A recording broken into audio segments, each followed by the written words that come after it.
Hello everyone, I am live. It's on a bit of a different day because I wasn't feeling up for it yesterday, so I thought I'd do a bit of a bonus / catch-up live stream tonight. Haven't seen anyone in chat yet, but welcome to everyone that is watching already. Lovely to have you join me this evening.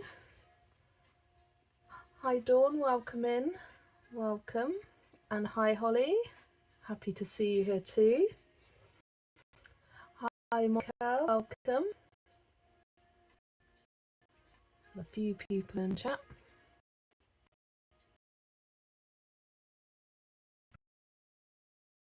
And so today, not picking up. There we go. Is it? Oh yeah. I put my hands in front and it wasn't showing up.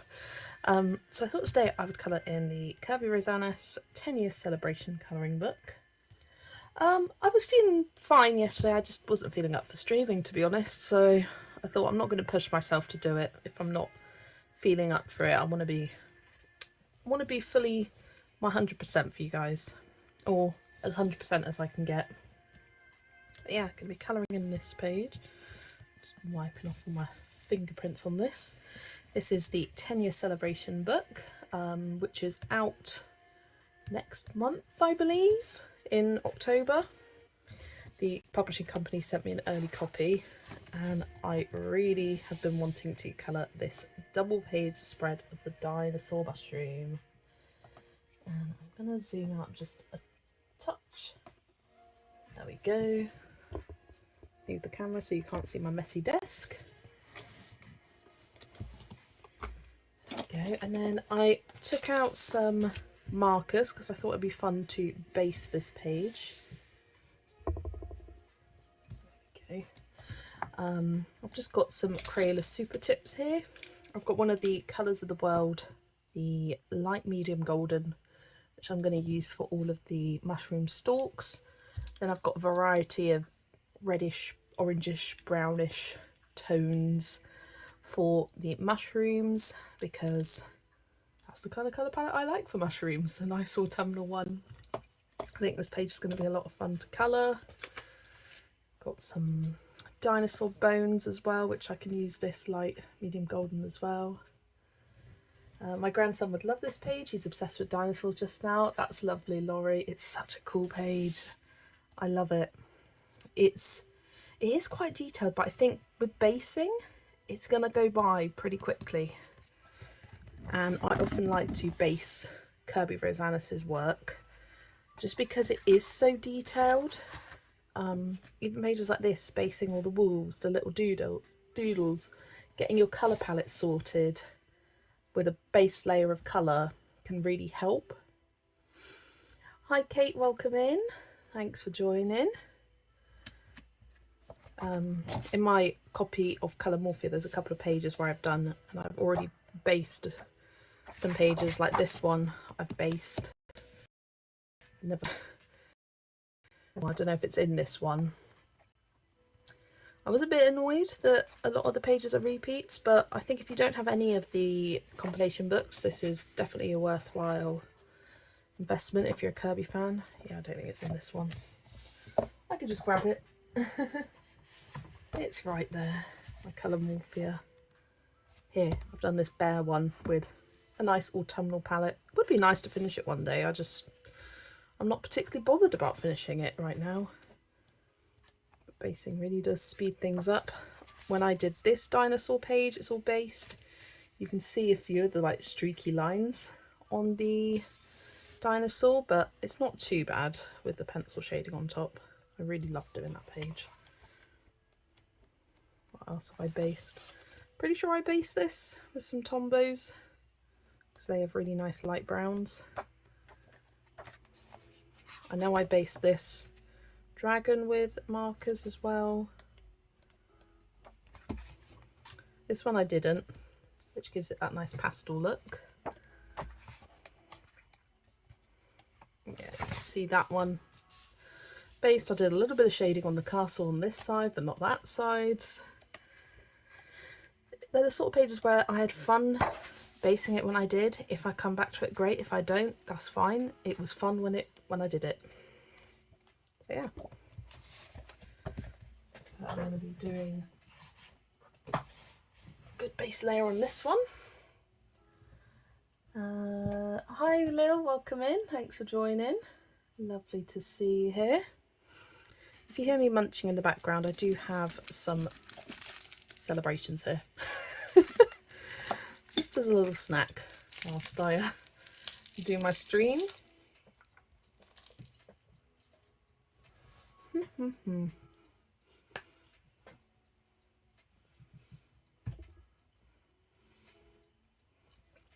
think I'm going to start with the mushroom stalks. And I'm just going to start with the dinosaur itself and not worry about the background yet, because I don't know what I want to do for it. I'm not sure how well this is going to show up on camera.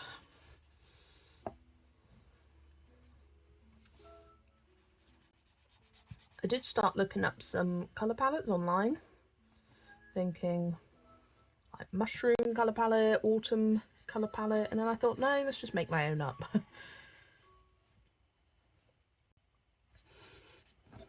I often do that for mushrooms and it ends out quite well.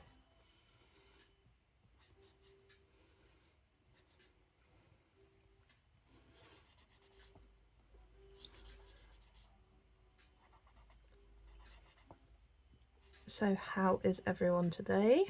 What have you all been up to? I was at work this morning and it was a nice easy morning.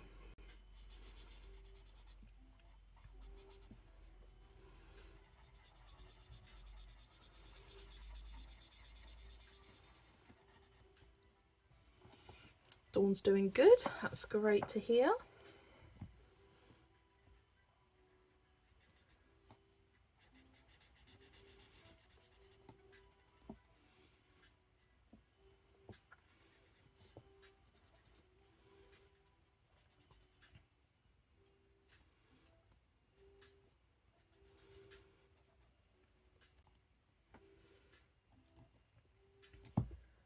Not a lot today, had to go to the doctor yesterday and got a new cast, so I'm tired, lol. Oh, fair enough.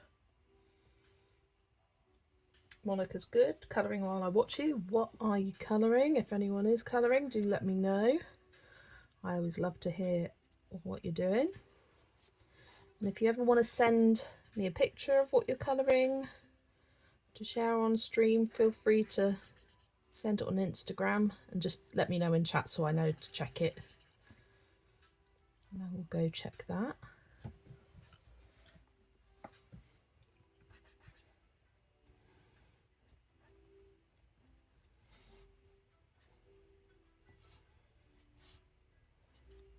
Thought the stalks would take up more of the page than it actually does. Not many little stalks in here.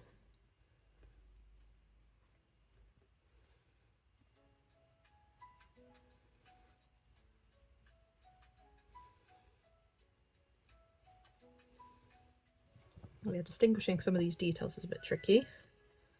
I'll get there.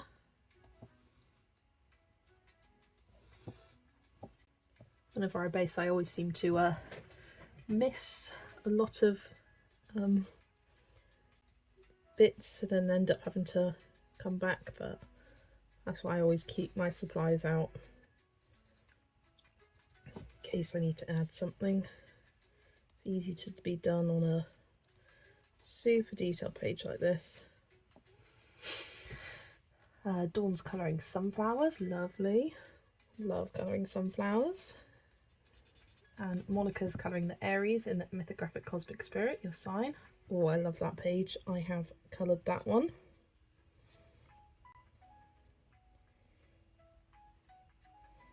When I first got Cosmic Spirit, I was pretty good at going in and colouring the star sign for each month. And by pretty good, I did 3 of the months and then I didn't do any more. And then I did some basing of some of them and fell off the wagon. But it would be nice to get all of them done in that book. I said last year, like, oh, I'll go back and I'll finish them up. Never did. And the same for this year. Still haven't. Still haven't finished them.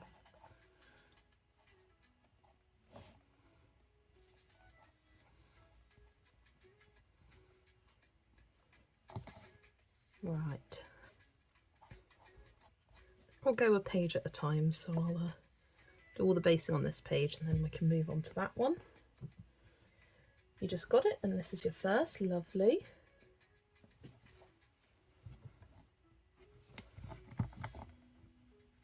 It is a great book. It's one of my all-time favourite mythographics. Probably always will be. I just like the subject matter of it.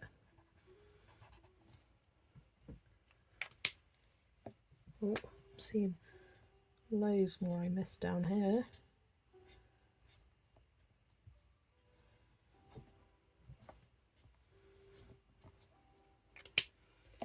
Right, grabbing my markers. Hi Yana, you can hang out for about an hour, then you're off to work until 9 PM. No worries.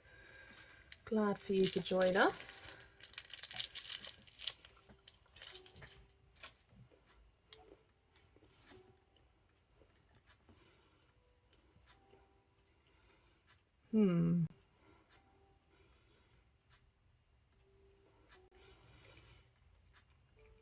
Often when I do, I'm sorry, I'm eating a chocolate. Often when I do mushrooms like this and basing, I try to keep similar looking mushrooms with the same base colour. I have a good example actually in Mythomorphia I can show you. Oh, hi Jen. Just working on a page and trying not to screw it up. It's a buddy colour with Polly. It's the Otter in Fragile World, adding gouache for the first time. That's so exciting. I coloured a page in Fragile World this week. Oh, I have really become obsessed with Fragile World the last couple of months. I also did a buddy colour with Polly and it really kind of reinvigorated my love for it. But yeah, I did this mushroom page in Mythomorphia and I tried to do it so similar looking mushrooms with similar colours. So all of the spotty ones I did red. I tried to keep these kind of rounded ones brown and then just kind of mixed in the colours from there. Use quite a similar colour palette actually, but they're mushrooms, so that's fine. It's gonna be a very different vibe this book, but yeah, it's just trying to pick out certain mushrooms that look the same. I often like to do the ones with spots on as like red toadstools. I think that's always fun. So I'll start with the red. I'm just trying to pick those out, have it be a random assortment throughout the page.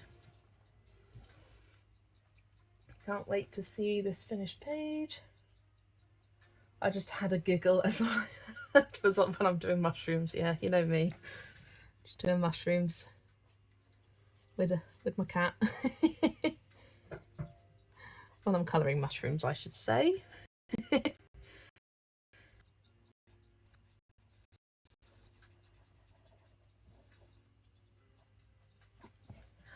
Hi Danny Designs, welcome in. Anastasia, can't wait to see the page finished. Yeah, it's going to be a lot of fun. I'm looking forward to it too. That's brave using gouache. Fragile World, I could colour every page in that book. That's why you're obsessed. Yeah, I think it might be featured in books I would like to finish one day. Planning this video. I think I'm going to be filming it maybe tomorrow. I don't know. Depends. Yeah, I want to share a bunch of books that I'd like to finish one day, like ones that I'd like to finish all my books one day, but a smaller selection of ones I could realistically see myself finishing in the next, I don't know, 5 to 10 years. No major rush to get them finished, but yeah, I was flipping through Fragile World and I was like, I think this could be on the list. I really love it.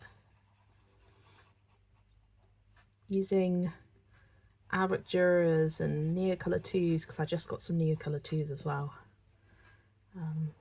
Really makes the colouring process so much simpler in that book.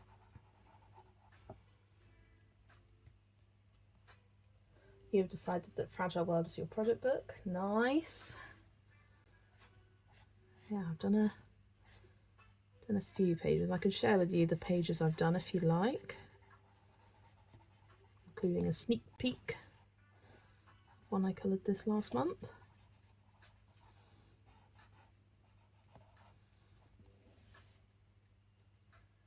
It's funny because I did my rank and rate and it was high up, but it wasn't like that high up really.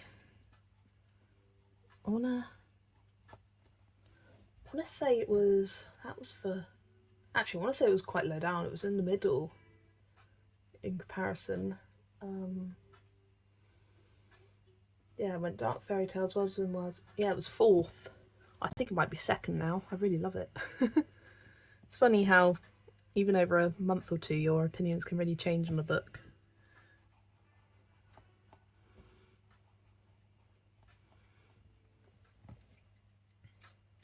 You posted your most recent completed page from Symphony of Cute Animals on my Instagram. I was very happy how it turned out. Used my luminance and they are wonderful in this book.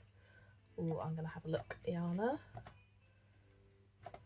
Have a look at your Insta.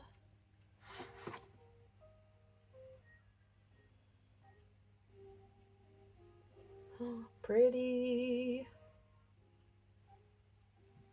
Looks amazing, Yana. So bright and colourful. You did a great job.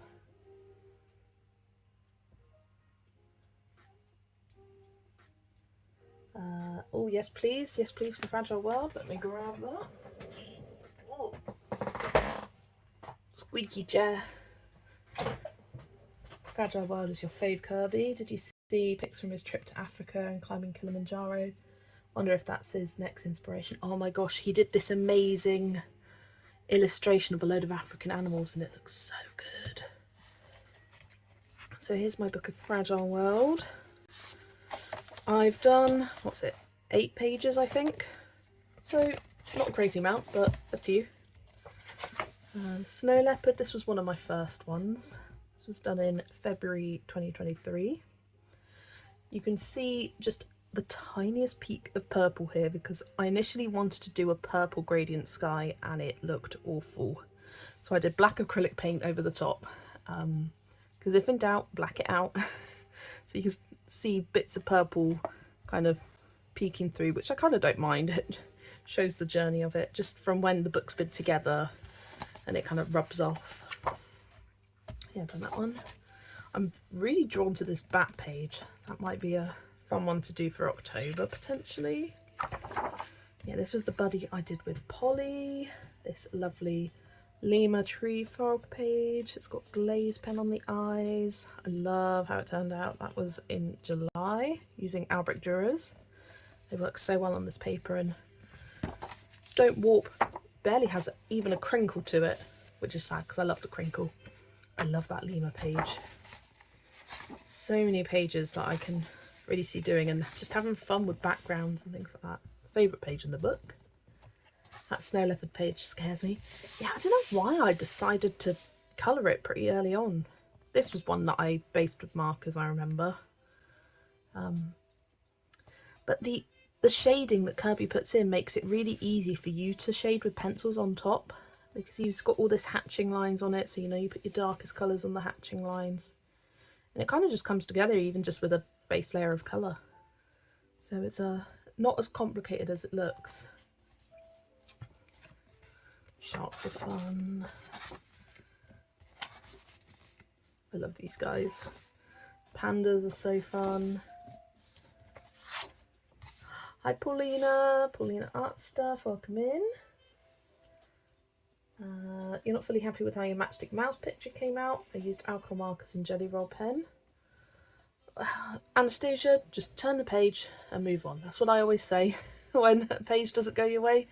Just turn the page and move on. Like, it's a page done. You don't have to do it again if you don't want to. This was one of my first pages. This was March 2023. Based everything with markers. It's very, very bright and used so much white paint pen. It took forever to cover up the black lines on here, but it was a super fun page. Might have to buy Fragile World again because the Frog Lemur page is one of my favourites and I messed it up. Oh no! I wonder if it's in any of his compilation books, because that might be worth buying a compilation book for that. Hi Zoe, welcome in.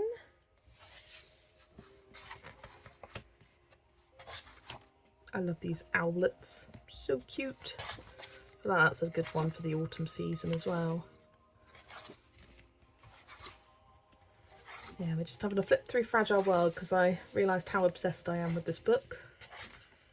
Here's the koala page that I just did. I did Neocolor 2s for the background and Albrecht Dürer base for the koalas and the tree trunks, and then polychromos on top. Really, I love colouring leaves like this. I find it very relaxing. So definitely a favourite of mine. The Neocolor 2 background is a bit streaky. I think I could have done a little bit better, but it was one of my first attempts at using Neocolor 2, so I'm happy with it. And then, do I have anything else here? I must do. This is probably one of those that doesn't inspire me that much. There's a couple in here where I'm like, I could never colour that and be happy. Oh yeah, I definitely have another one. The Dwarf Hamster, my favourite. I think this was this the first one I did? Yes, it was. 12th of February 2023. So yeah, I coloured a few in here in 2023, then didn't touch it for 2 years. Oh, this was the 10th of February. So I did this one first, and then this one. So I did these really close together. But yeah, love how he turned out. I really don't like this eel page. I just have no inspiration for that. But yeah, I think that is it that I have coloured in this book. I love that penguin page, it's so fun. But yeah, so that's 1, 2, 3. I tick the back here when I've done it. 4, 5. Just 6 for the koalas. 7 for the European. So yeah, 7 pages. I thought I'd done another one, but I hadn't. So that's everything I've done in Fragile World so far. So yeah, love to see some more coloured in that eventually. Ugh. Chocolate. Zoe's working on our Moko buddy colour. Lovely. I can show you guys that page. This is what Zoe's talking about, doing a page in here with Ashley at AA. And this is the page we're doing. I was really loving this page until I did these brooms, and they just kind of look baby poop brown to me. I don't like how they look. I'm tempted to try erasing it and going over with some different pencils, but I'm not sure. I did do a couple of layers and blend it in quite harshly, but yeah, that's the page that Zoe's colouring. Need to work out what colours to do my cat. Yeah, let's carry on here. Thanks for your comments, everyone. So he's catching up with what Ashley's done so far, so we can continue later. Our trees look so similar, haha. Yeah, Ashley sent me a picture, and we both had started with the exact same part of the tree. It's funny. For some reason, trees like that, I really love colouring. Don't know what it is. I just like colouring tree trunks. What about adding in lighter colours to make it look more like straw? That could work. It's more the kind of greenish brownish undertone. I was trying a different colour combo for, let me hold it up. I was trying a different colour combo for the brown with my Artex pencils, and I just don't like the colour of it. I think it just doesn't look right against the neutral tone browns. It looks really ugh. So I'm not sure what I'm going to do with that. But I got a bit defeated and put it away and then had a nap. Sometimes you just need to distance yourself from a page and go have a nap. Alright, so let's grab this kind of orangey brown colour. And then there's not really many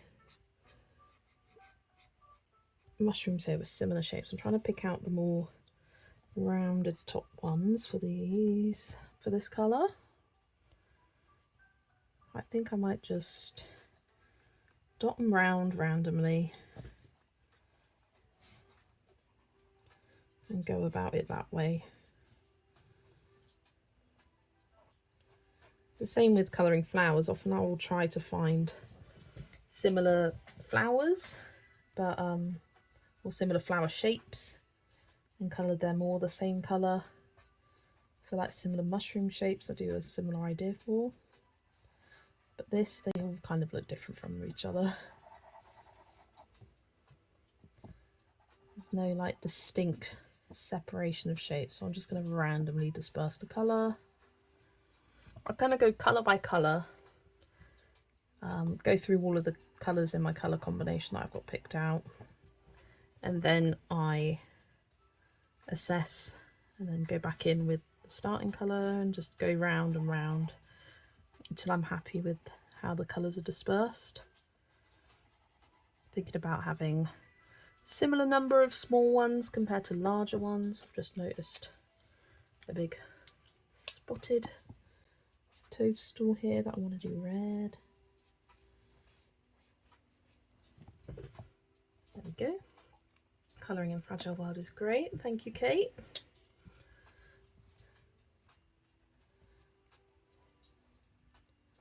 Yeah, I'm thinking I might have that one as a book to focus on finishing next year, potentially. I'm kind of tempted to do something similar to what Karen at My Colourful Country Life has done this year, where she's had 4 kind of project books, where 2 of them were the focus for the first half of the year and the other 2 were the focus for the second half of the year. She got people to vote on which ones she wanted to see, and those would be like colour along focus books. And instead of doing colour alongs, like one a month in each book, I could do a stream colouring in those focus books each month. I don't know if I would do it, set it at the start of the year. I might do plan for 2 at the start of the year, and then later on in the year I have another vote for the next 2, rather than pre-planning them all at the start of the year, because I may feel less inspired by them by the time I get around to it, and I don't want to kind of risk that. Yeah, I think that could be fun. Just trying to get getting a good 6 pages done in 4 different books, 1 a month in each would be a good goal, just to see them filling up with colour a little bit. Right, we need one of these big mushrooms. Did this one.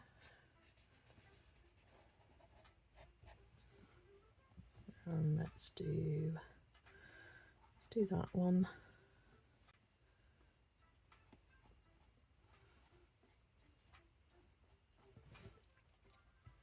You counted your pages in Fragile World, and I also have 7 completed. Just set it on my table to do a new one. Lovely Yana, which one are you thinking of, or are you between a few?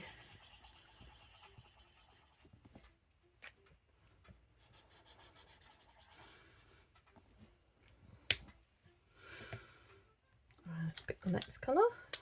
Anastasia's doing your first portrait page in Forest Kingdom by Hannah Carson, and I'm kind of stuck on it. Which part are you stuck on, lovely? Let's see if we can help.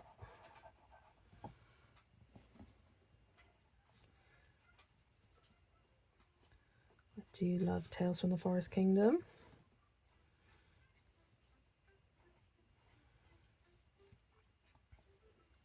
I think if I were to do 2 kind of project books for the year, I'd want to do maybe 1 large book and 1 smaller book. Just so it's not too overwhelming, like 2 big books. They do take longer to colour, obviously.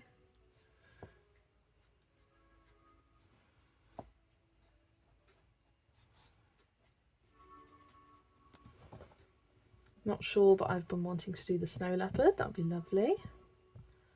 Hi Erin, welcome. Just curious whether you use a fixative on your finished pages. Thanks. I don't on the majority of my pages. The only time I do use a fixative is if I've used soft pastels, just because those do transfer. And I can show you the fixative I use. Here it is. I use this one, Frisk Pastel Fixative. Still got a bit left in it. I bought it when I very started colouring. I feel like there's, I don't know, a quarter left, and it's still going strong. I barely use this though, because I barely use pastels, because I find having to do the fixative really annoying. So I just don't bother doing it. It's the colour combo I've done, dark green, light green and purpley pink, and I'm struggling, and I'm stuck on what the next colour needs to be. So dark green, dark purpley pink, yellow, orange works well, or you could go for a more purple or a more pinky pink to keep it in that kind of limited colour family.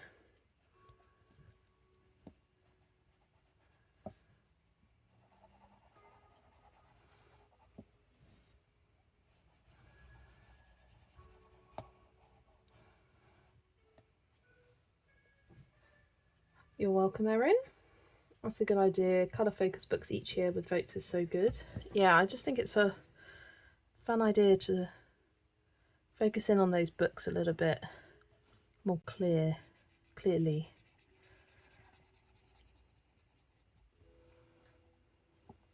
And for me, colouring them on stream is more realistic of a goal than to colour them as colour alongs.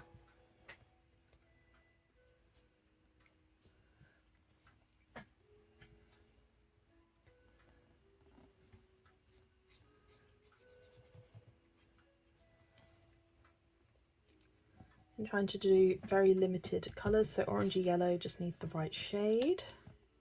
Fair enough.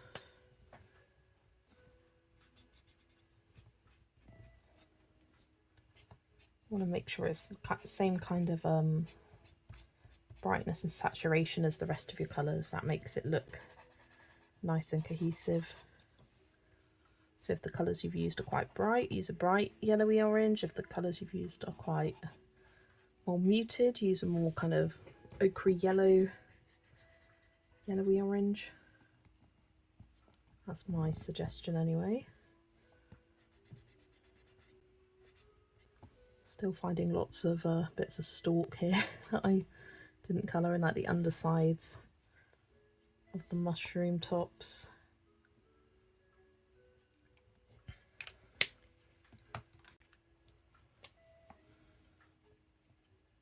Oh, wrong colour. Yeah, this is where basing really helps me to be able to just spread the colours out. I'm not quite sure what I'm doing with the underbelly here, but I'll cross that bridge when I get to it.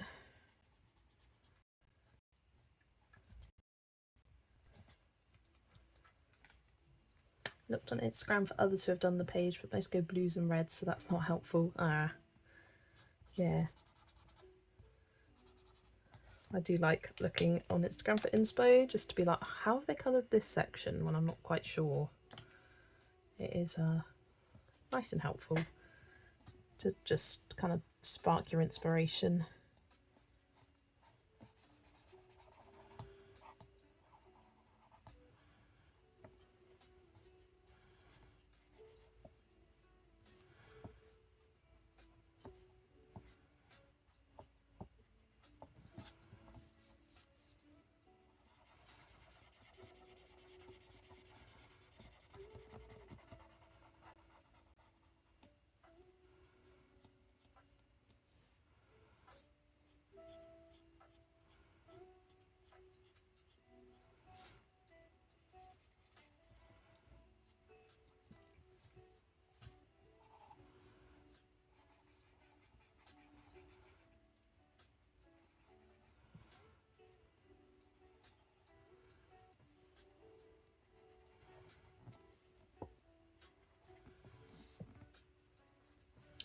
Yeah, there's lots of like little bobbly bits on this page, but I just think keep it to the colour palette and it'll all turn out all right in the end.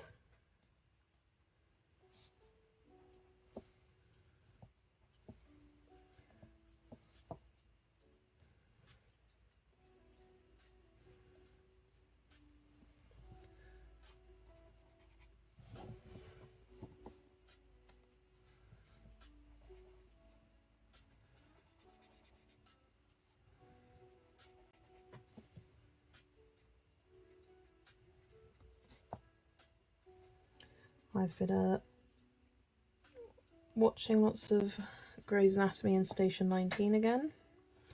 I'm getting sad because I'm almost at the end again, ready for season 22 of Grey's Anatomy. Sad that I'll be getting to the proper end of Station 19. The first series I thought was really boring and I was like, oh, I'm just gonna watch it for the sake of watching it, and then after series 2 I really got into it. It's a good watch.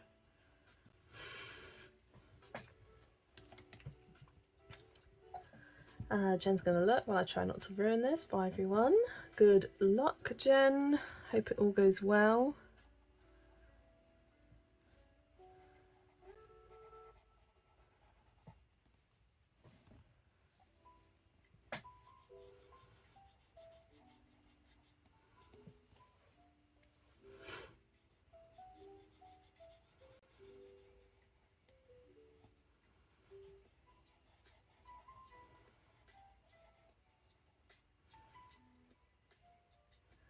Oh, I can't believe is that we're already in the second half of this month. It feels like September has gone by so quickly.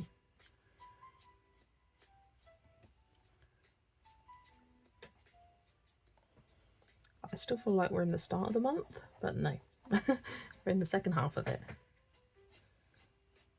That being the 18th.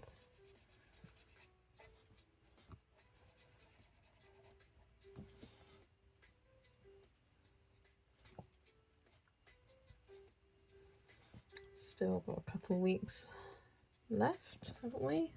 I don't know how. Oh gosh, we've only got one full week left of September. I need to pull my finger out with with my buddy colours. Ooh, I've got a lot left to do. Yeah. I haven't been feeling overly inspired this last week. I don't know why. I've been sat at my desk a lot of the time to colour, and I keep opening these pages to colour and the inspiration isn't there. And I don't know why. Because I want to be colouring these pages, I'm just not feeling it. Sometimes it is just the fact of like putting pencil to paper, sometimes it's the colour palettes. There's a couple pages where I know what colour palette I want, but I can't seem to get myself started. I know, just didn't, and that's how I was feeling yesterday, which is why I didn't stream. I just wasn't in the colouring mood. But we all go through phases like that, and it's okay.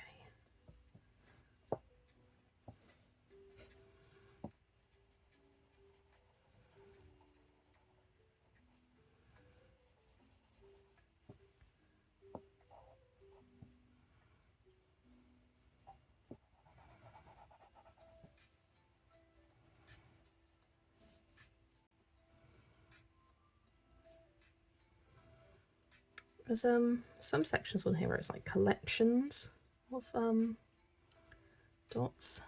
I don't know, and like here where you've got a collection of mushrooms sharing the same stalk, and I don't know whether to do it all the same colour or different. I'm struggling with that a little bit at the moment. Hi Amanda, welcome in. Lovely to see you. Hope you're doing well.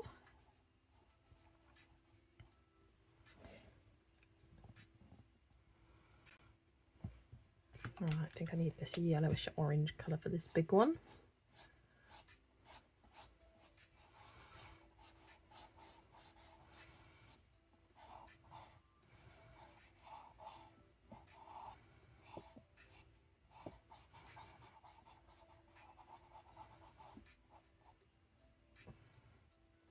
There we go.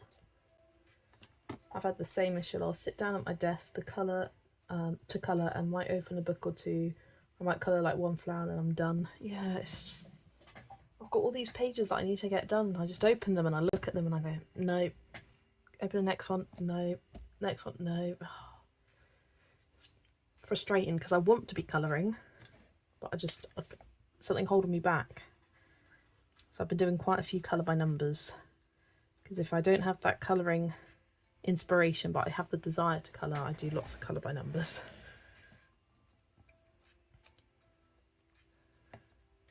Amanda's sitting in the car with at your 12-year-old's football training with your 8-month-old in the car as he will not sleep. Oh no. I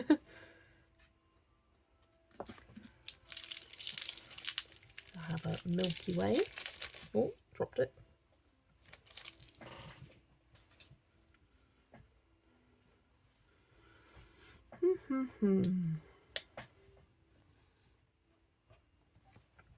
Yeah, now I've gone through with all the colours. It's just a matter of filling in those gaps with all the different colours again.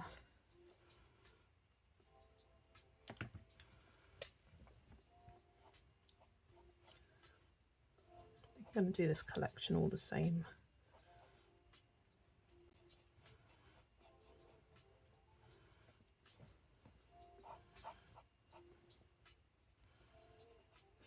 Just going over the lighter colours that I'd already put down with this darker one.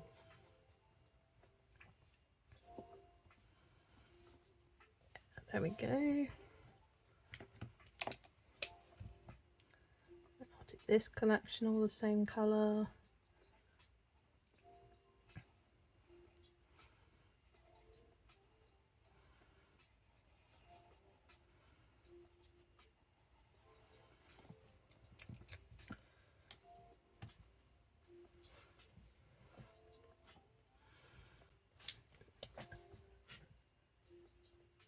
Bye Dawn, take care, have a good rest of your day.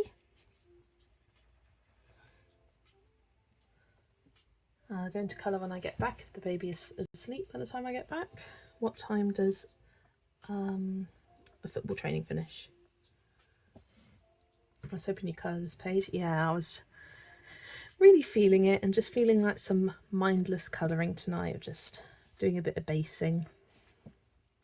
I don't know if I'll come back to this tomorrow. I might do something different. But I thought I'd get it started tonight.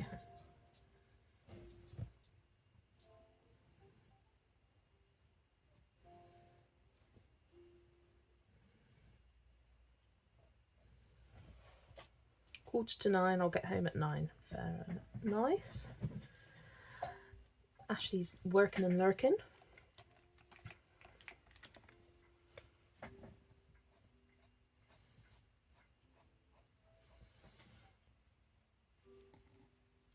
We got some news on Sarah Renee Clark's new colour cubes today. Zoe and I were having a good long chat about it, and we're both a bit disappointed. I'd love to hear your guys' thoughts as well. Because if you didn't know, she's coming out with volumes 3 and 4 of the colour cubes. But what she's done to release them is she has reformatted volumes 1 and 2. So some of their colour palettes that we already have in volumes 1 and 2 are going to be in the 3 and 4, around 50 something. It's like she says, oh, only a select few are going to be repeated if you already have volumes 1 and 2 and you get 3 and 4. But it's not. Like, I'd say a few would be less than 20, like 12's a few. 50 plus, that's not a few, that is a large proportion, especially when you're spending I can't remember what it was per cube, like 40 something pounds per cube, £65 for 2 cubes. That is a 50 cards, like 10% of that. It's a lot. They're very expensive, they always have been. They're definitely a luxury product, and she's had a lot of critiques of people saying, okay, I understand that you're reformatting, like I understand where she's coming from a business perspective, and the fact that she wants to reformat them so that the palettes are better, there's a better selection of them, there's more variety, there's better organization. I appreciate all that, and I understand where she's coming from that. But what I don't understand is how she's dismissing consumer feedback of saying, I have 1 and 2, I don't want to buy 3 and 4. If there's going to be duplicates, can you do 3 and 4 so there's no duplicates? And she just kind of dismisses people and is saying, that's fine, don't buy 3 and 4. That's not what people are saying though.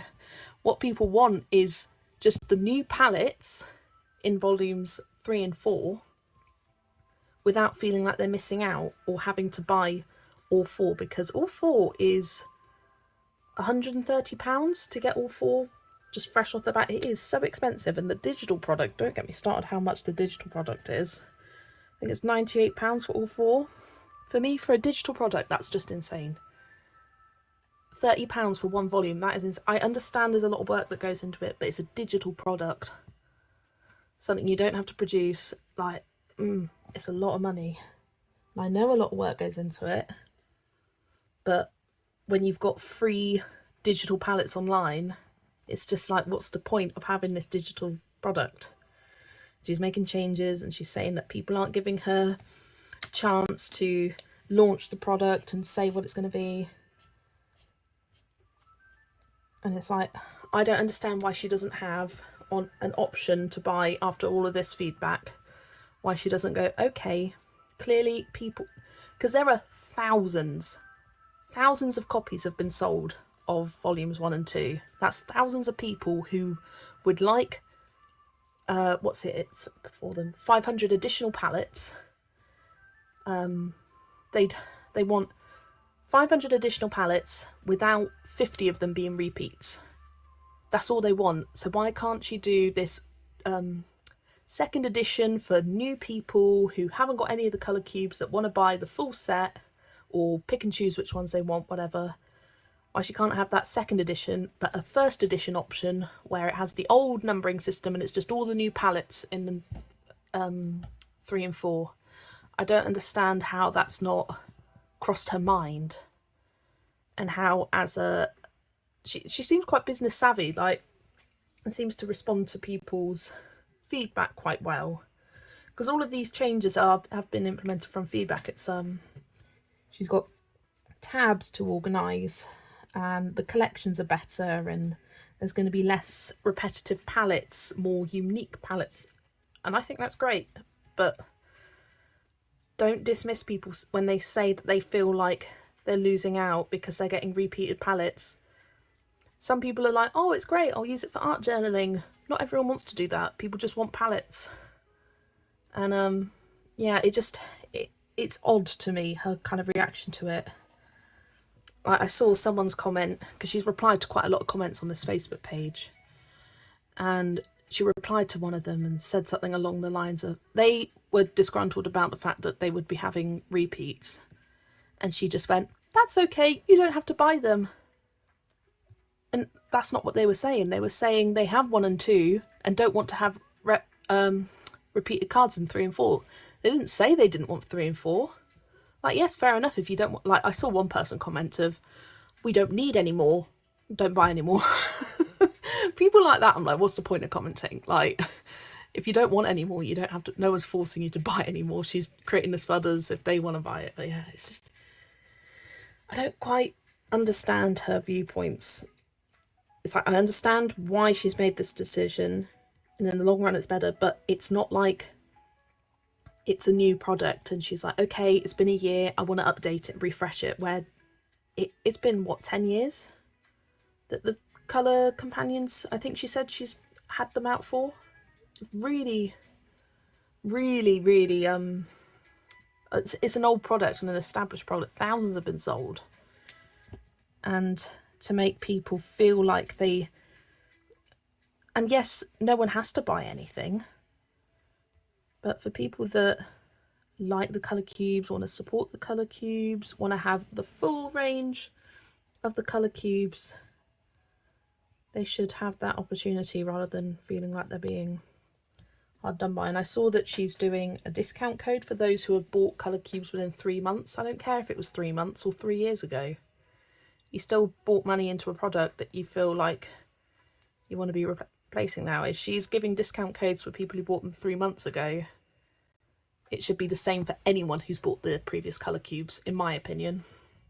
If you're going to be giving discounts to them, give it to everyone, because it doesn't matter when you bought it. I think all of us, given the opportunity, wouldn't have necessarily bought them when we did, knowing that there'd be a complete rehaul. I said I wasn't going to get any of her cubes because I think it's a waste of money since you can get millions online, but I do like the idea of a physical aspect. I'm guessing the pictures are all just from a royalty-free website anyway. Yeah, I'm not sure where she gets her pictures from. But the original colour cubes were all from like articles on her website of like 25 palettes for autumn and 25 nautical inspired palettes, things like that. Whereas the new palettes do seem like a really nice range, to be honest, but I don't know if I want to support it anymore. Yeah, that's not good business practice for existing customers. I'm gonna drive home, no worries, Amanda. I was so excited when I saw it this morning, followed by feeling very sad, frustrated and disappointed. Yeah, I'm more just confused by her decisions. Like, it just doesn't make sense for me. I personally don't find the product that useful, but I was also raised by someone who was a colour expert in the paint industry, and that's fair enough. Like, the colour cubes are a very, very luxury product, and I think I bought mine after I received my first YouTube payment as like a real sort of treat for me, or it was soon after that, just before or just, I can't remember, but it was around when I started my YouTube channel.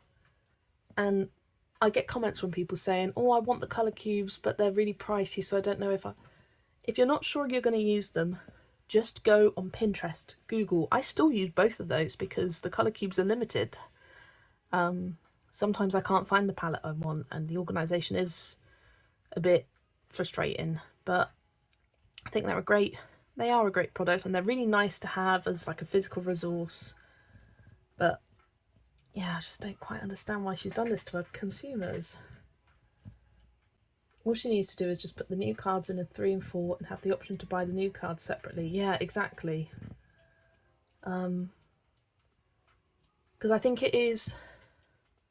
she's done 600 new cards and 400 are old ones, then she's got rid of 100 of them. So that is the problem, where you've got that 100 card difference.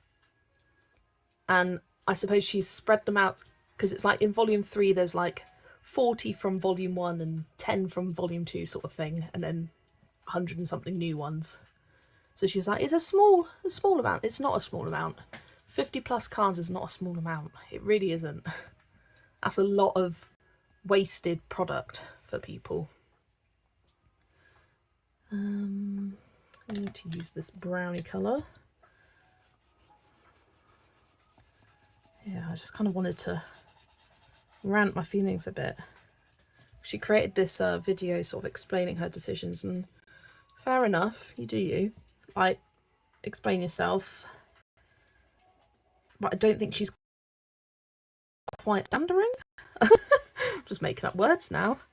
I don't think she's quite understanding where people are coming from. They're not, they're excited for the new cards. They don't want to have repeats. For me, even if it was, I didn't get the 100 that were being replaced from volumes 1 and 2, that's fine. If I just got 400 new cards, fine, but give me a reduced price, please, to reflect that. It's like $200 for the 4 cube complete package, including digital access. Yeah, it's a crazy amount. It is a lot of money. Definitely a premium product. Definitely not for everyone. But they are a really nice product. And I was excited for them, and now I'm not so sure. And I reckon there's going to, well, just you wait, there's going to be a lot of second-hand volume 1s and 2s, the originals, that people are going to be selling for cheaper because they want to replace them with the updated ones. And I think She should have known this was going to happen. And there's been a few people commenting saying that she did this on purpose to steal money out of people. I don't believe that. I believe she did it from a good place, from wanting to make good changes for the customers. But I just don't think she quite understands what that means from the customer point of view. Because not everyone has. And like, yeah, you don't have to buy them. No one has to buy anything. But they want to. They want to have new cards. They've been asking for new cards for ages. And you're kind of just leaving them high and dry almost. It's like, she sold them separately without a box. I'd still buy them and sort out my own storage solution for them. Yeah, exactly. Just something, yeah. You could find any old, like, I don't know, an old shoebox, whatever. Container. Why would she even have repeats? It makes no sense. If it is 3 to 4, then add new stuff as it's continued. Right, let me show you Anastasia. Let me get the listing up because it is confusing.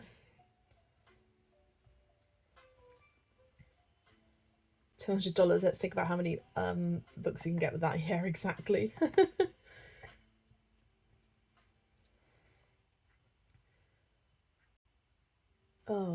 Oh, right. Yeah, there we go.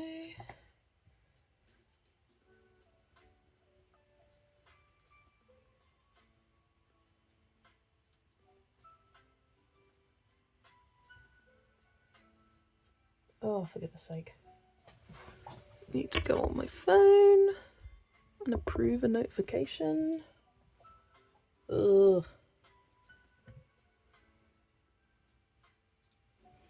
No. Come on, notification, come through.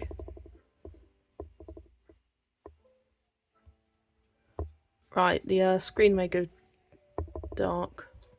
Just warning you. Oh, it's not coming up. Try another way.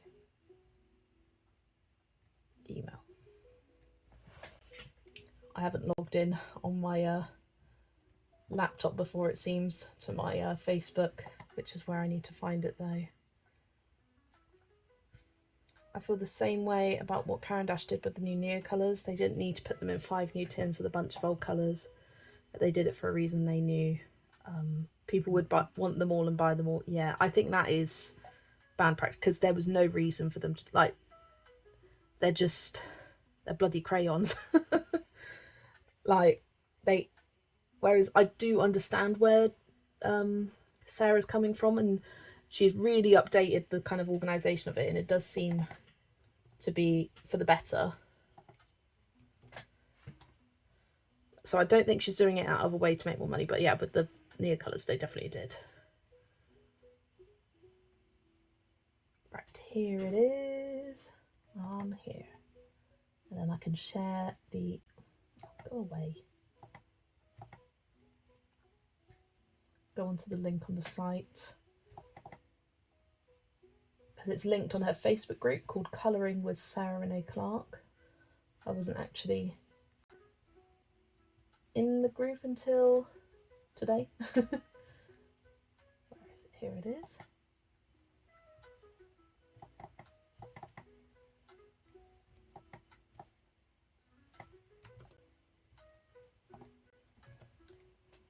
And I will pop the link into chat in case you want to look at the listing yourself for the colour cubes. The second edition.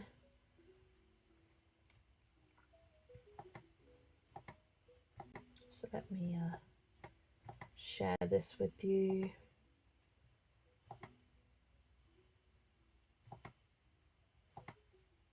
Colour cube that way. So, hi Art Junkie and hi Michelle, welcome in. We are just talking about the new colour cubes and how frustrating it is, what she's done with them. But I will show you what she's done. So it's got 600 new and 400 palettes from the first edition.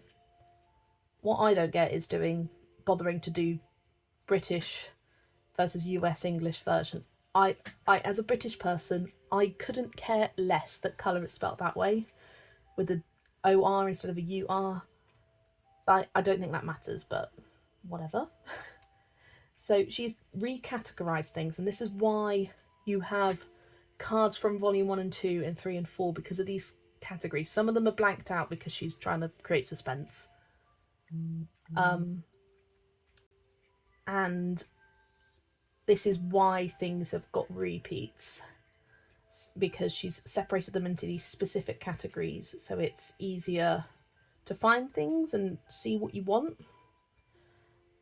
So say there was some autumnal palettes from volume 2, it would get moved into volume 1. Say there was a floral arrangements from volumes 1 and 2, it got moved into volume 3.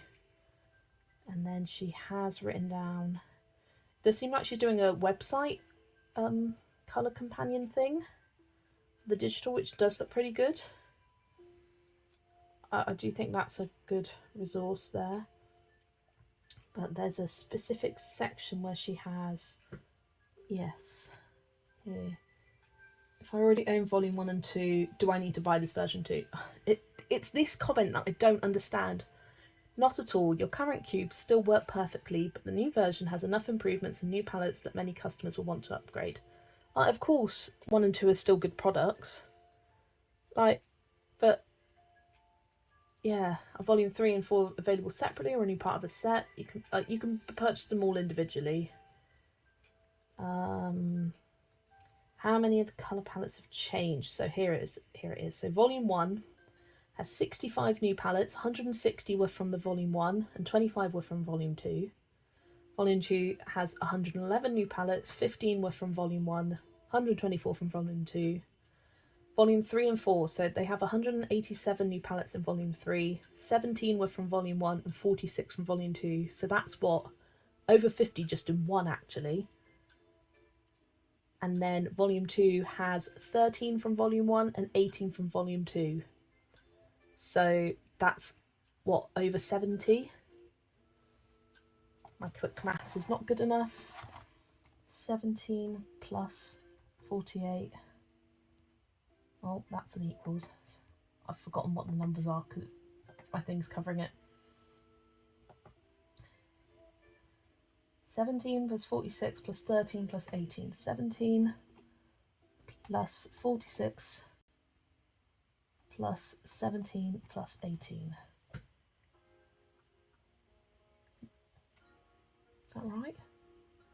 17 plus 40, that's 90, that's almost 100 palettes that would be repeated. So way more than 50, I can't count. Not quickly in my head like that. Almost 100 palettes are repeated, and that's where the annoyance comes in. What has happened to my screen? Oh, I'm not in studio mode. There we go. Yeah, it doesn't make sense to me. I just looked it up online to better understand. It looks like she's requiring people to buy all new 4 volumes as a set if you want to get all of the new palettes. Am I reading that right? Yes, Erin. So if you want all of the new palettes, you would need to purchase all 4 volumes, because as I just went over there's several from old palettes. Volumes 1 and 2 have new palettes integrated in them. But yeah. OMG, people buy these. You know, this is who has this mostly for free? Paint stores. Why are you buying these? Yeah, I mean, there's so many free resources. It's just nice to have these well-produced supplies, and they are a luxury. I'm Canadian. We spell it like the Brits. Yeah. That's really annoying. So I'm assuming you can't just pay for the new ones. Nope. And it doesn't seem like she's going to do that. She's quite adamant on, you don't need to buy these new volumes, but we want to. We want the new palettes. That's the point. People didn't say they wanted a volume 3 or a volume 4 of colour cubes just to have to rebuy 1 and 2 because so much has changed. They just want more palettes. They want more fun. Can we still buy the 1 or 2 separately?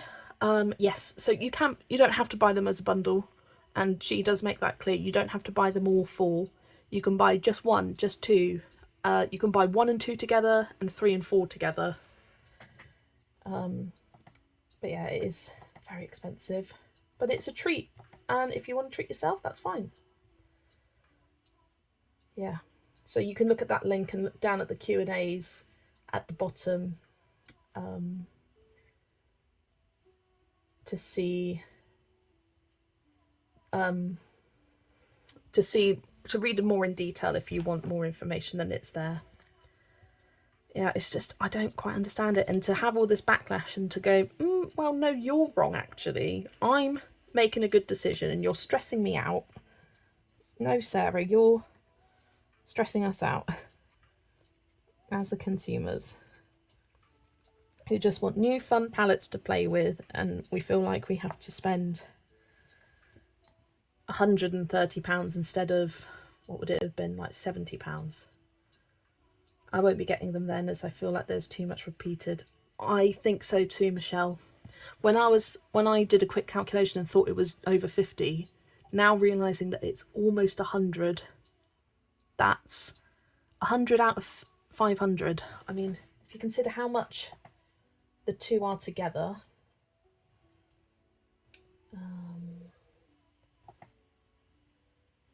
how much is 3 and 4 together? UK volumes 3 and 4 together is £65. So you, and 100 out of 500 of them, so that's what, oh gosh, 20%. 20% of £65, £6.50, £13. We're spending an extra 13 or so pounds on a product that is going to be wasted, really, which is a lot of money. Like, and she says only a few. 100 is not a few. 100 is a bloody lot.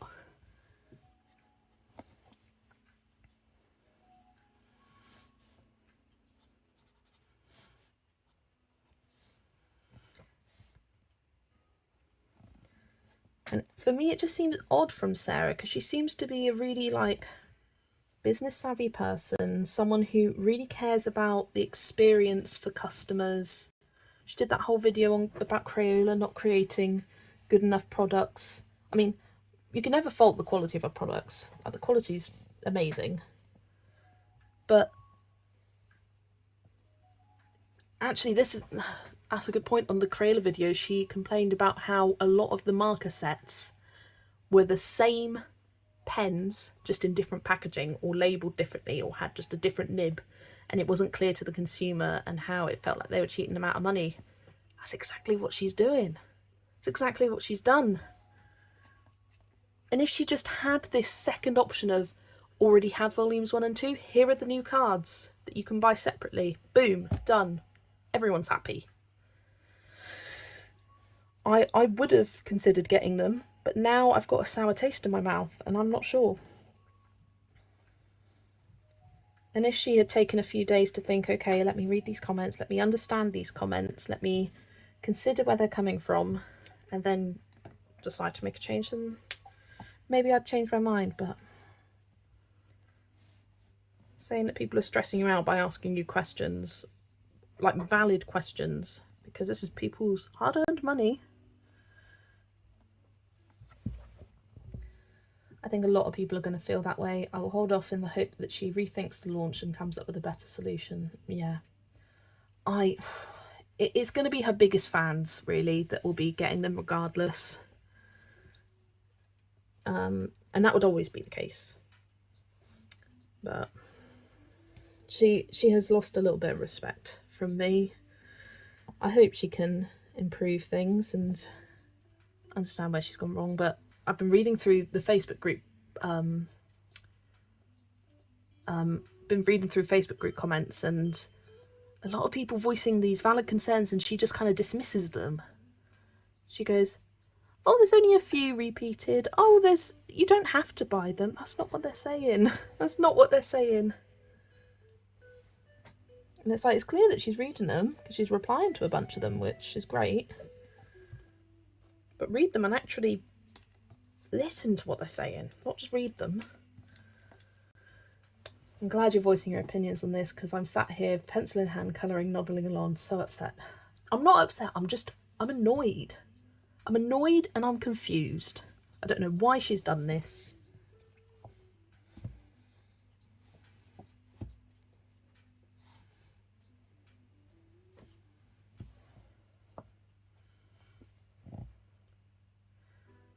If we don't buy them as a consumer, then what's the point in making a product that's meant to be bought? Literally. Especially when a lot of people are struggling with money. Exactly. And I'll be honest, I think she does price a lot of her products very highly. I understand that she makes quality products. Bye, Yana, you're off to work. See you later. Have a good day at work, lovely. I understand that Sarah creates high quality products, but she often says in videos that she tries to make them as competitively priced as possible, or to make it as cheap as possible for the consumer. With her swatch decks, they're $9.95 for one. I don't think that's a fair price for a few sheets of card. Like, realistically, £10 for 24 little strips of card, something that genuinely you could make yourself. And I've actually started to consider whether I make it myself, because I think it'd be great for watercolours for me to have them in a swatch like that. Yeah, Art Junkie made your own. I think $9.95 is kind of insane. That's not a good price. That's not a fair price. How much does a piece of card cost? How much does it cost to chop it up into pieces and put some lines on it? £10 for one? Yeah. And then you have people go, well, I've got all of these, and so I feel the need to buy 4, I feel the need to buy 8, and then it adds up.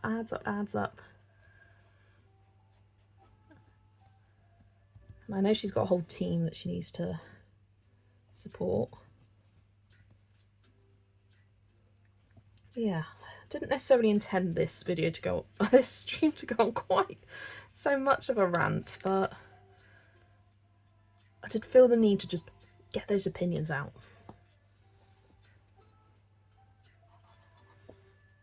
And it's always good to hear about your thoughts as well. And it seems as though almost everyone thinks the same about these new colour cubes, which is such a shame, because we were really excited for them. Because she'd been teasing them for a couple of weeks, and it was like, oh, really exciting, new colour cubes, a whole bunch of new palettes. Oh, there's going to be 2 of them, so that's 500 new no. It's just left a massive sour taste in my mouth.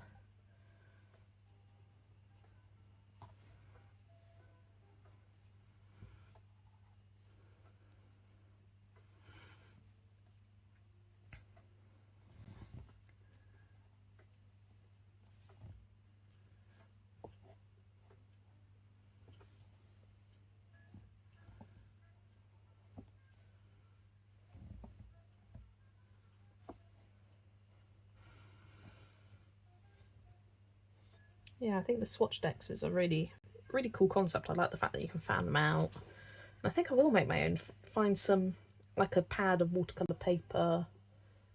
I just think it'd be good for like my metallic watercolours and my normal watercolours, and just having them there rather than in my swatch book, which they wouldn't hold up well in. I asked her a couple of years ago, can we expect more in the future? And the response I got was wink. I remember her saying in a video once, I don't know what, I don't know when it was a while ago though, but she said she wasn't planning on making any more colour cubes, but she was looking at making something similar. It was like a textures cube. She was like, combinations on how to colour wood or metal or feathers, like she was talking about that. And I don't know if she's still got that in the pipeline. She potentially does. But I thought that was interesting.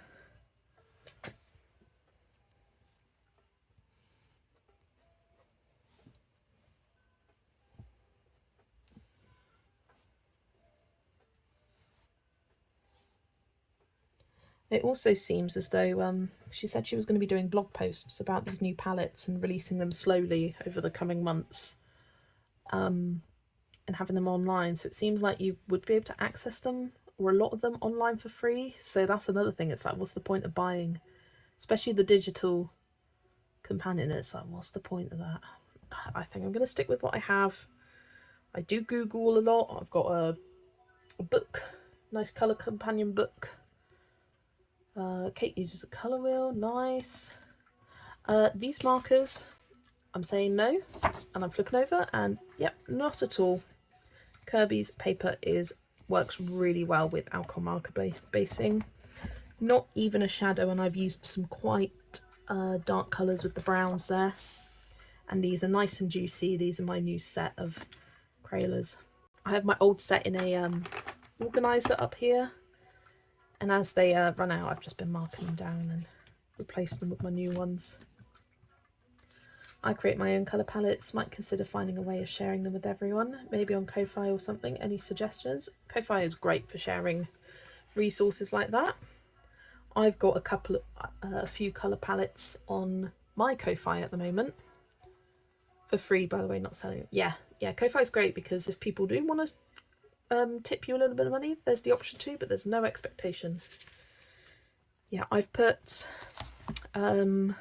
I had some requests from my members in a group chat to have swatch charts or how to make this, because I just drew this by hand.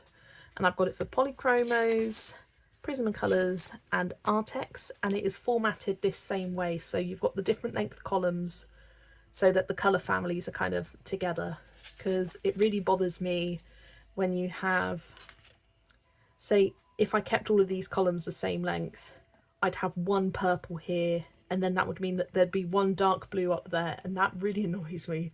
So I like to have them just be a little bit longer, so then the colour families are all nicely together, and you don't have one down here and then one up there to finish off the colour family. So I do have these on my Ko-Fi, so if anyone wants to download them. I haven't done Black Widows yet, because for me it's 3 pages, and I don't know if I should keep it like that or try and reformat it so it's on 2 pages, because I can make text smaller on a Word document, whereas I can't really make these lines smaller. So I couldn't decide, and I thought just get the ones I have out already. Yeah, this is where I have my super tips as well. It's hard to share this though because I number them myself because they don't come with numbers, so this is personal to me. And when I got my new set, I was swatching them next to them and being like, okay, which match with the right colours there. I've got 7 here, I have 7 there. So just trying to match them as best I could. It was quite easy to match actually. I thought it'd be harder than it was. I have to put them in a Word doc and then save it as a PDF and upload it to my Ko-Fi. Yes, that's what I did, Zoe. Anytime I do that, just because I don't really want people editing the work that I've put into it. So you do it as a Word document and then you go save as, and then when it's saving to your files, there's a drop down box and you can save it as a PDF. So there you go. I agree, those swatch decks are way overpriced and easily made yourself. Yeah. Which, you know what? Fair play. She made a good product. And it has probably inspired lots of people to do something similar for a lot cheaper. Yeah, I think maybe next time we go shopping together, Zoe, I'll have a look for a watercolour paper pad. In fact, I may even have something in my room. And I have old art supplies and bits that I've just gathered over the years. I have a feeling I might have some watercolour paper sheets, so I could make it tomorrow. Could do a video on it. Ooh, that's a good idea. Do a video of me creating it and being like, this is how you can do it. If I'm reading it correctly, each of the 4 new cubes will have 250 cards for a total of 1,000. Of those, 418 are repeats from volumes 1 and 2 first edition, and 582 of them are brand new palettes. So she's eliminated that's not a word. So she's eliminated 82 of her original cards. Yes, and she does explain that in this Facebook video that she released. If you're not part of it, it's the Sarah Renee Clark colouring group. which I joined literally today, and it is an interesting video, but I do agree with her with the replacement, because a lot of the colour cube palettes are very similar. Let me see. No, I don't have it downloaded on my tablet yet. I don't have a way of being able to show you, but say there's a lot where it's like just 5 different shades of blue. There's a lot which are a red, an orange, a yellow and a brown.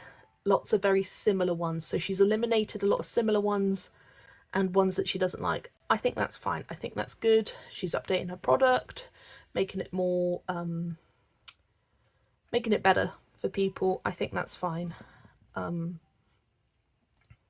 just having the ability to buy those new cards so everyone can enjoy them without having to shell out that crazy expensive price. I do like the digital version of having the numbers for markers and pencils that match the colour cards. Wish she added more types of markers and pencils though. Yeah, I never really use it. I have the digital version, but I use it more to find colour palettes. It being an easier way for me to browse through them. So I'll look on my phone for palettes and then pick them out from my cube, have a look at them on my desk with the book next to me, and then pick from there. So that's how I like to use. I do have a video on my channel where I go through my whole process of how I use a colour cube palette. I think it was from about a year ago actually.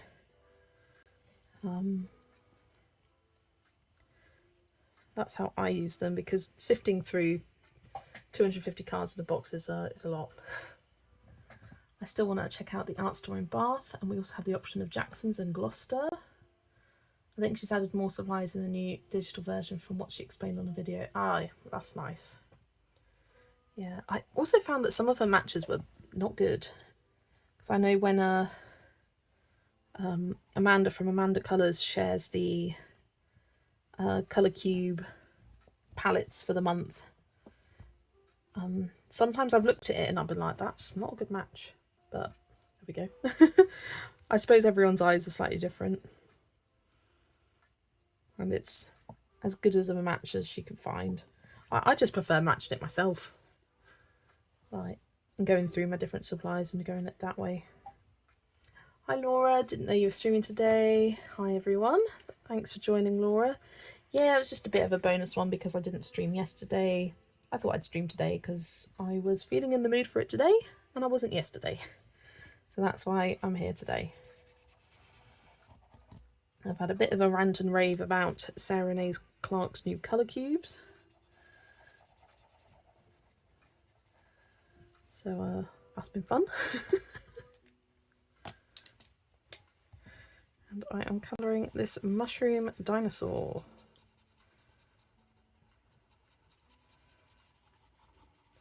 Starting out with the basing. I think I'll probably base the whole thing or get close to basing the whole thing tonight. What's the time? Yeah, 9:19. I'm getting there. There's just like little bits and bobs around where I'm not quite sure how to colour them per se.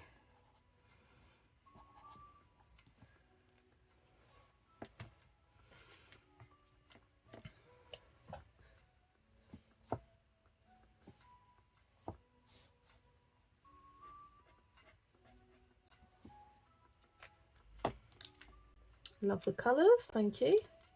Me too, I prefer doing it myself. Yeah. I just find the matches aren't quite...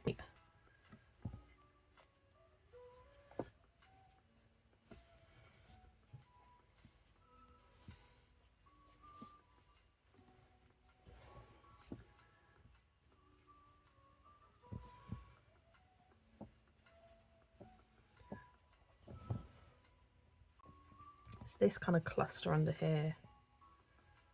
Like some are kind of mushroom shaped and some are kind of just squiggly. Not quite sure. I'm just going to leave this underbelly for now. I may do it the same kind of colour as the stalks. Do it that way.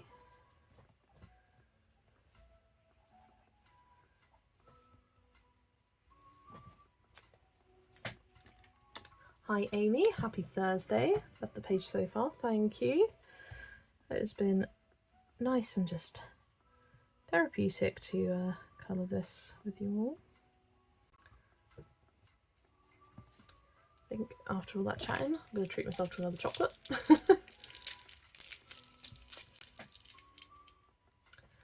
That's good to know, Zoe, but I just bought the older edition, or like 3 months ago, but I was trying to figure out how to download them onto my laptop because I don't like to use it on my phone. Monica, if you go onto your order on your email, because I've done this too, I have it on my phone, I had it on my iPad, and I need to put it on my tablet eventually.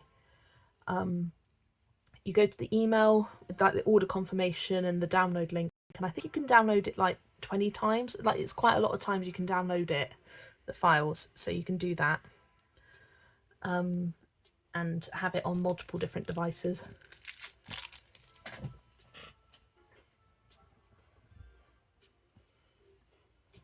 Fun full colours, yeah. Yep, these are all Crayola Super Tips. Nice autumn palette, as you can see there. Plus 1 Crayola Colours of the World for the mushroom stalks.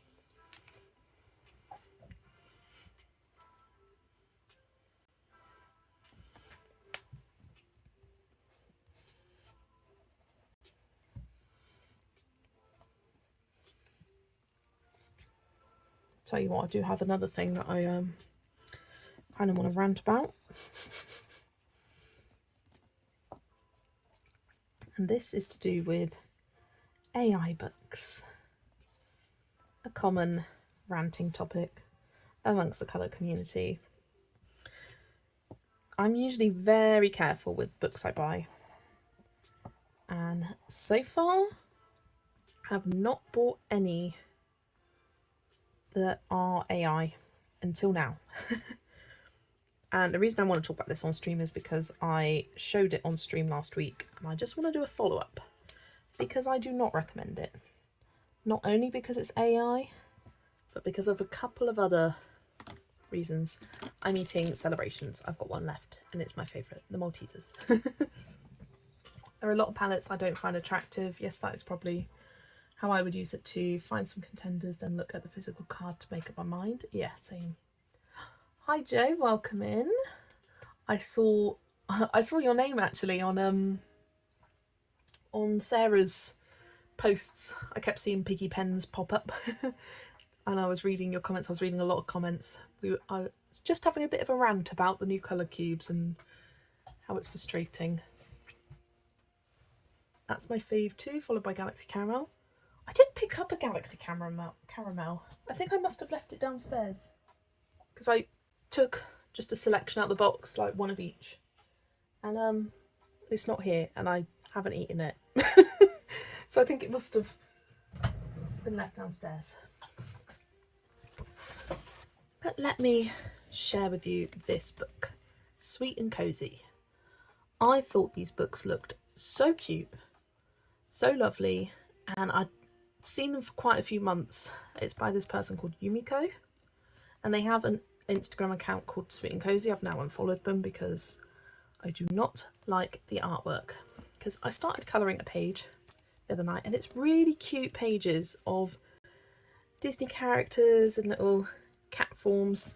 This was the page where I was like, right, something's funny about this book. I think it may use some AI generation, but I was going to give it the benefit of the doubt. I was like, it's cute pages, even if it is AI, I'll still colour it. This one is weird because is she sitting on a tree?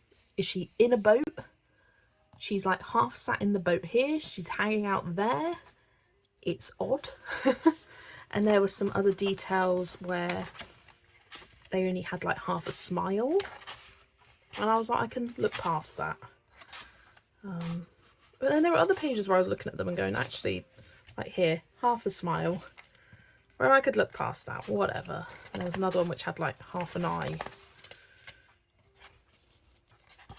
Some of these fish look a bit funky. Oh yeah, something weird going on with the eye there. But I started colouring this Cinderella one, and the more I looked at it, the more I coloured it, the more I was like, I can't. I tried and I couldn't. Started off with this pumpkin and I was like, okay, fine. Weird line going here. Okay, what's that bit of the pumpkin? Colour it in, whatever. Colour in the cat face, and then I was looking at his head. And you've got like a band going across here, you've got its fringe, you've got a bun, you've got a bow. What is that? Another bun? Weird. What's this in her hand? Why is it just going through the centre of her hand? Like a Lego character. Odd. There's a shoe here that has fallen off her foot, but she has both shoes on. This cloth here does not make sense. The background, it has a straight line up here. It's got a curved line like it's a bush up there. Just too many odd details. So I decided, no, this isn't for me. Yeah, she is wearing 2 shoes after losing one. Exactly. Exactly, Laura. I was like, what's going on there? It's sort of thing where when you flip through and go, oh, that's cute. And I was studying this one and I was like, okay, that's a cute page. I could see myself colouring that. So maybe I will keep it. Maybe I just won't colour that one because it's annoying me. Because each of these lines seem to make sense. It's a very cute page. Like looking through, some of them are okay, some of them aren't. What's going on with Pascal's eye there? He's giving us a wink. But the thing I couldn't look past was this. So, instead of colouring that, I knew I had a Cinderella page because I wanted to colour Cinderella for Zoe's Facebook group prompt, the A to Z of Cozy Fairy Tales. C was for Cinderella, so I was doing that. And I thought I'd grab Fuzzy Meowvies because I knew there was a Cinderella page in here. But look at them. Look at them side by side and tell me they haven't copied that. And that's where I draw the line. That's where I cannot forgive. Like AI, whatever. You do it, if you clean it up, it can look cute, it can be fun to colour. Anyone colours what they want, but stealing artwork, no. It has the exact same composition. And this, I know for a fact, came out first. And I know that this is drawn by a person. They may not credit them in as you do, but this is drawn by a person. They spend time on the books and they are quality images. But look, the framing is the exact same. You've got the clock, you've got this banner, except this one is like, ugh. It looks like someone has got this page and gone, recreate it, changing it, slightly different details. So then I started looking through at some other pages, and there was the Beauty and the Beast one. I think it's at the back here, yeah. So this Beauty and the Beast one, lovely. Beauty and the Beast, very cute, very nice. Let me find it in this one. That is the exact same picture, just they've slightly changed the style of the face and added some flowers here. That's not acceptable to me. You can't go copying people. Like, even the placement of the characters is the exact same with Mrs. Potts and Cogsworth and Chip and Lumiere. Except Lumiere has been downgraded to just one candlestick instead of candelabra. But yeah, I was like, no, this book. I requested a refund. I complained about it being AI. This was before I actually realised that it was, they'd clearly copied pages. But yeah, it was starting to colour that Cinderella page and colouring this one. I was like, hang on a second. This is the same page. What's going on here? And look how cute this one turned out. This was a lot of fun to colour. I was getting so frustrated with this. And I was so glad I moved on because this turned out lots of fun. So yeah, I will warn you to not get these. I should have known because they'd released 6 books in like 3 months. That's a bit insane. I should have known, and I should have known that if there were no flip throughs, that would probably be a bad sign. And they just kind of appeared one day and had all these books, but Mojo Do, I recommend. Fuzzy Meowvies, very cute. Sweet and Cozy, no. No. So I think I'm going to donate that to a charity shop so that a child can enjoy it and whatever, but not for me. Going back, sadly sadly prices are supposed to skyrocket here in the US over the next month or so. Oh, that's annoying, Monica. I mean, everything has skyrocketed recently, but I like these. If anyone if anyone is interested, Ray Johnson did a YouTube video on how to turn the colour catalogue into a hardbound book. Yes, I loved that. It was really a really good video. That just got into Ray Johnson and watching all of her old videos. She's great. Yeah, the digital version into a hardbound book. Oh, I may need to get a drink in a second. Been talking a lot. Yes, it's tough. I sympathise with Sarah and the colourist, but on a lighter note, was that baby Crayolas you based with, like the ones I got my granddaughter? If so, I'm stealing them back. Yeah, Crayola Super Tips. The markers made for children that are so cheap, so good quality, last a really long time. Couldn't recommend them enough. And then these are the colours of the world. Let me grab the packaging of them and show you how they come. Oh, they're underneath the stack of books that I need to haul. And it's all sliding off. My room is a mess. But yeah, these Crayola Colours of the World comes in. It comes in a secondary box, then in these two boxes. It's a bit weird packaging, but they're the thick ones with the thick tips. They don't come in super tips, which I don't know why, but they're really good. And they have a great range of skin tones. Perfect for your Disney colour by numbers, perfect for basing skin tones of other people, and they all have names on them, which I really like compared to the super tips, which don't. So definitely recommend these. They're a really good price. I think when I got mine they were like £3.50. It was like crazy cheap. I think we got them together, didn't we, Zoe, in Hobbycraft. They were really cheap in the UK. They're often on sale. The pastel super tips I don't think are that great and that pastel, although I do use them every now and then. There's just quite a few colours that are too similar, like this one and this one are quite similar, this one and that one are quite similar, this one has a similar, yeah. But there are some really nice light ones. Just I wish there were more those true pastel shades. But the Colours of the World, definitely recommend. And they're good for more than just skin tones. I use them a lot in the colour by numbers for pages with lots of brown on them, because you've got great tones. You've got the golden, the rose and the almond skin tone ranges. So I really do like those. We did indeed. I love my super tips and so fairly priced. Yeah, I mean, I am on my second box of 100 super tips, and I think I must have coloured I've done 50 in one book, 40, I'd say around 80 pages, colour by number pages, before they started to run out, which is very good going, and they're £20 a box, and you can now get 150 sets. So when my second set starts running out, I'm going to be buying the 150. Yes, those, I can't believe it. That's good enough for me. I should be trying them out. And there's me protecting my hoo-hoos from her when she is in possession of prime goods. Yeah, I also have the Ohuhu Jewel Tips. Much prefer the Crayola Super Tips. They just apply so much smoother. They don't get like claggy. Let me show you. I moved all the Ohuhu Super Tips into just a shoebox. But these are like dual brush pens, so you've got a brush tip on one end.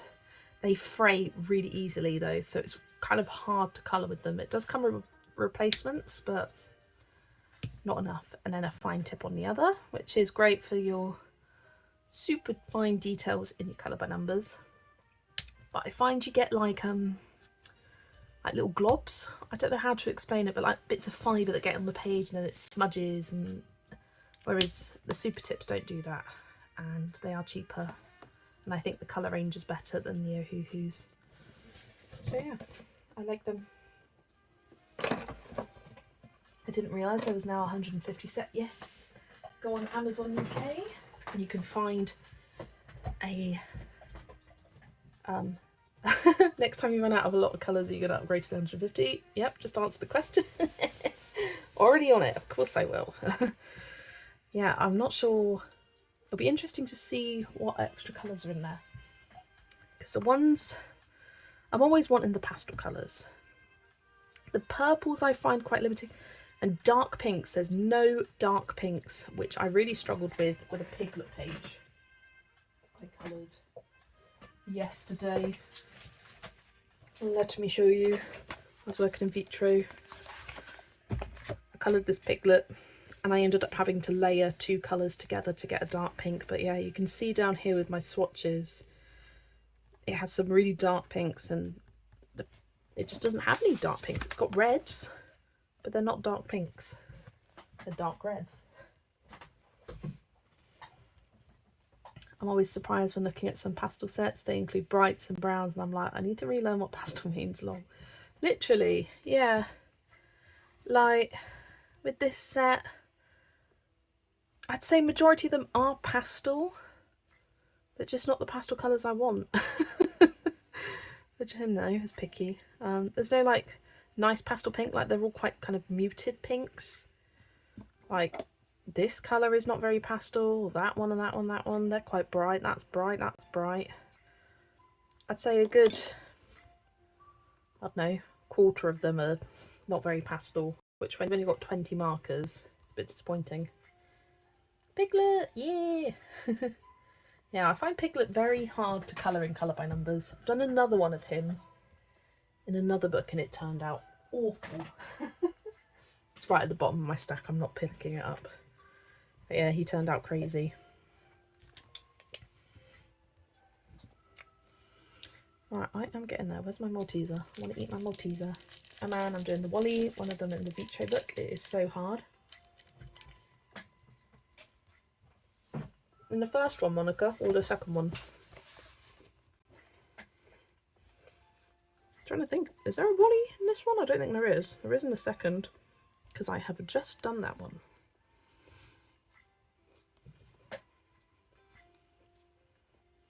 Or do you mean in the, oh, the second one. I was going to say, do you mean the big one? Yes, I did the 2 Wally pages. I love this book. Spoiler, it's my favourite. But here's the Wally. It was so much fun. I love these big, bold spaces that you can just scribble on, and the Crayola Super Tips apply really smoothly when you have a nice big shape to just go back and forth at. Well, not nice and big, but not too big. This kind of pale yellow colour was one of the Crayola colours of the world, so that worked out well. But yeah, I think the colours worked out quite nicely on these pages. I was a bit worried because it had purples and blues, and often I don't have a very good match for purples and blues. It is looking very oversaturated on this page. It's a lot less bow in your face, but it's the black lines that are bugging me because my hand isn't steady. Yeah, that's something I do love about these. They have really thick black lines, and black outlining is one of my favourite parts of the process. I love the black outlining. I find it so satisfying, and I find it's quite forgiving in this. If you make a slight mistake, you can just go over, make it slightly thicker. Whereas with the first Vitro, because it doesn't actually have outlines, it doesn't want you to do outlines. So I add them myself at the end, and I use fine liners. Where did my Piglet go? And it means you need a very steady hand. Where has Piglet gone? Is there some? There he is. So it means along here I have times where I go miss outside the lines, but I embrace that because I find you have to do it in one full motion. Yeah, so it is tricky to get those nice smooth black lines. And I think for me it does look better having the black outlines compared to not. I do have a couple of examples of no outlines. Can I find it though? But yeah, I'm just going back in this book and finishing all the pages where I've done one half of them but not the other. Where is it? Here. So I didn't do black outlines on here, and I just think it looks that bit more crisp and sharp when it's got the black outlines for that stained glass effect. Whereas here it's just a bit, there's no definition, but I'm glad I've got this as a reference to be like, okay, this is what it looks like without the black outlines. This was the first one I did as an experiment, and then I thought I'd keep this as a later example, and yeah. This one is filling up. I'm getting close to 50%. I just did my 10, 20, 30, 43rd page. Yeah, I'm just going back through and finishing all the ones where I've done one half of the page. So then I've got all my double page spreads, and then from now on I can go through and just do double page spreads at a time, because I like seeing them next to each other, especially when I'm getting sort of closer to approaching finishing the book, like I'm approaching that 50% mark. It's nice having a whole bunch, especially at the start here, where they're all done in a row. It's very satisfying to flip through. Oh, so fun. Yeah, got these to work on next. It's nice having a whole nice chunk in a row. I think Vitro will be, well, it's going to either be Vitro or Tome 11 that I finish first. Not sure which. Yeah. I love the colour by numbers. Right. Slowly but surely getting here. In fact, I am almost there with basing these mushrooms. We've gone off on quite a few side tangents today. Oh boy, am I in thicker lol. Yeah, the first Vitro is definitely harder to colour, whereas Tome 2, oh, it's such a breeze. I love it so much. I've done 4 pages and I'm obsessed. And they've got a really great variety of movies in both of them, but what I really love about the second tome is how they're from the same movie on a double page spread, and I love it when the books are like that, where you've not got 2 random movies. Sometimes it works, but sometimes it looks odd. Ooh. Like with Vitro, how we had, like, I much prefer how this looks, how you've got it from the same character universe, Mulan and the Emperor from Mulan. Whereas this, Soul and Lady and the Tramp, just a bit random. Why are they together? It's not even the same colours. Really random. Like, this is nice because both from Tangled. That's nice. Both from Little Mermaid. Both from Toy Story. It's just the ones where they're from different like that. It's just odd having Luca and Inside Out, especially considering there are other pages. It's like, I get it when it's just the one odd one, but it's when you have pages from that same film franchise but they're spread across different ones, and it's like, why have you done that? I've got Snow White and Aristocats there. I feel like we have another Aristocats one, maybe, I don't know. But yeah, I like having it from the same film universe on the 2 pages, and that is the case for Vitro Tome 2. The only exception, although I wouldn't say they're exceptions, the ones at the back, they've got Mickey and Friends characters, so I'd class them as from the same film universe and being Mickey and Friends. Like, I think there's one with Mickey and Donald and then Minnie and Goofy or something like that.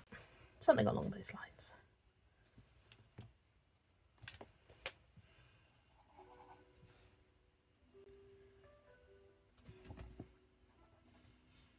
Yeah, I'm just finding the odd mushroom here and there, which I haven't coloured in. Colouring that in with a marker.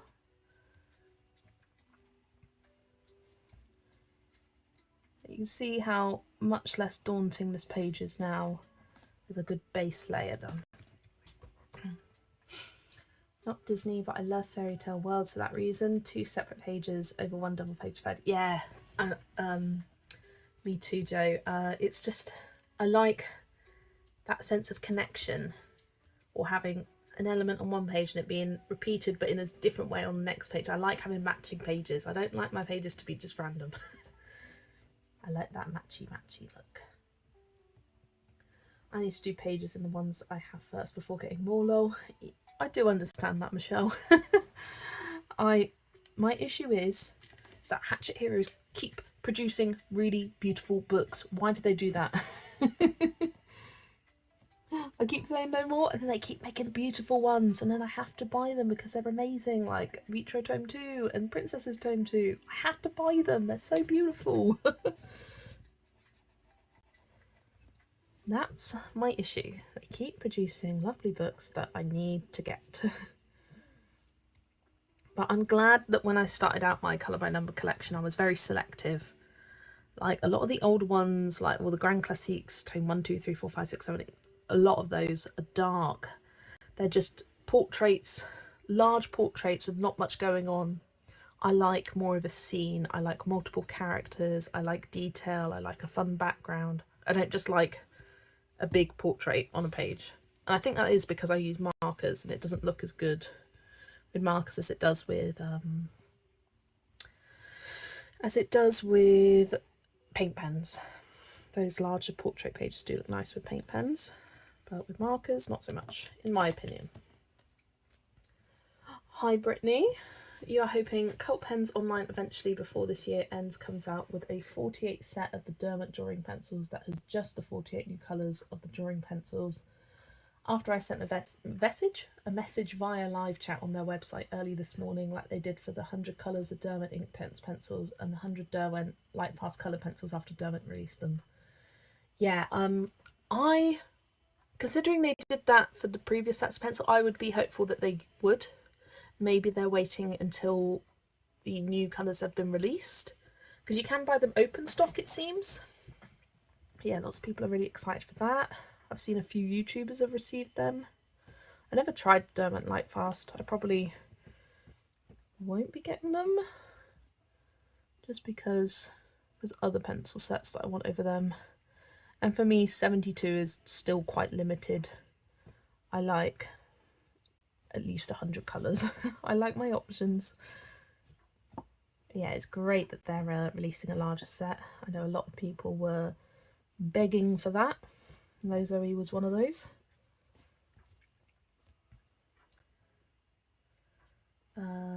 Is that Maria Troll? Yes. You also love Spirit Animals for Hannah Carson for the same reason. Yeah, me too. That kind of matching ideas. Yeah, I think Spirit Animals is such a fun concept for a book. I would love to see more book concepts like that, where you have characters themed to animals. I think that's really fun. I'm forced to buy them all. Yes, I am, Michelle. I'm forced to buy them because they're so beautiful. Zoe loves yours. They have dark tones other sets don't have. Yeah, and some great like muted tones, like good for like natural looking things from what it looks like. Quite unique colours, and I do appreciate that with a pencil set. A pencil set which has unique colours. Right, I think I'm gonna finish up on this side. I will come back to it off camera because I know I've missed a bunch of stalks and things like that. I say as I just carry on colouring. But we will move on to the opposite page and get some of that done. Yeah, 72 makes me nervous that they'll quickly follow with 120. Yeah. I'm holding out on things like the Woomer pencils. They look really lovely, but I'm holding out for a larger, like same with the Artex pencils. They had the 72 and then a few months later came out with the larger set. So just waiting on that.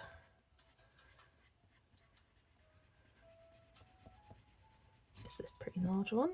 It's going over both pages. I need to give the spine a good crack as I'm getting to the centre of this.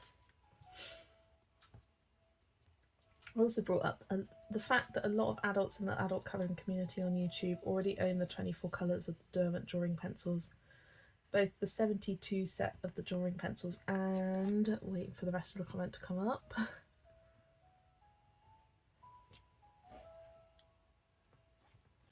As I'm waiting, I'll colour this much.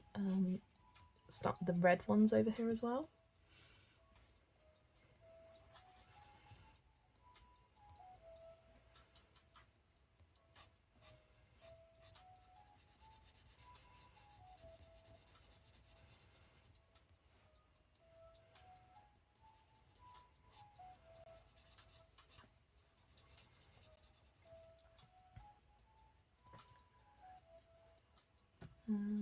I've been trying to catch up with Geordie colours in Mandolin and have been trying to use the same or similar colours on pages next to each other. Yeah, if you know me, you know I love to do that with my pages. I like them to have matching colour palettes. Very rarely will I do something completely different. And I'm trying to think of it. Think of any pages where I've done like you constantly. What's a good example? Done it in there? No, I haven't. Trying to think of an example of a page where I've coloured one half. All the books I can think of aren't actually on the shelf. Where are they?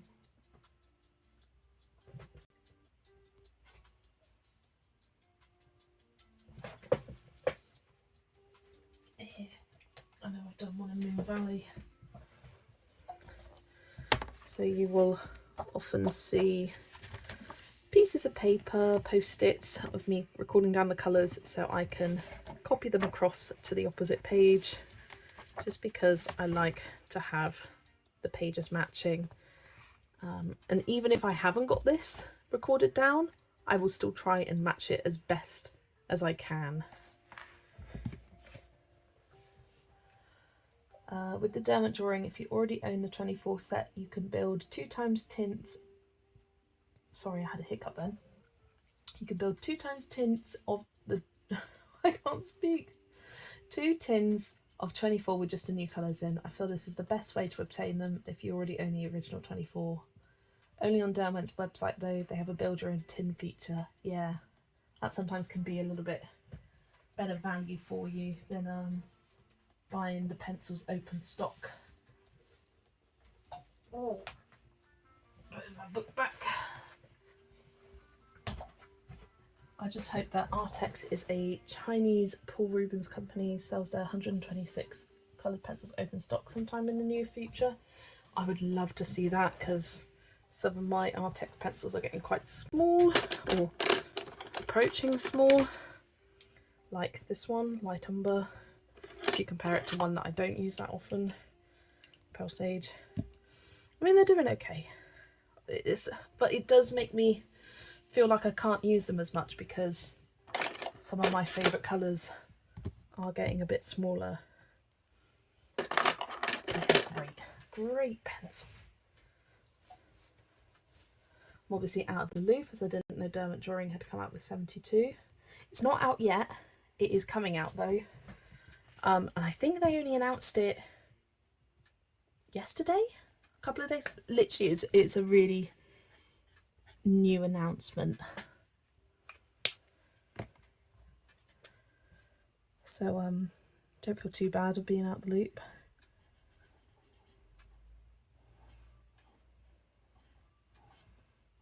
But I did see, oh, who was it? Someone had already received them. One of the big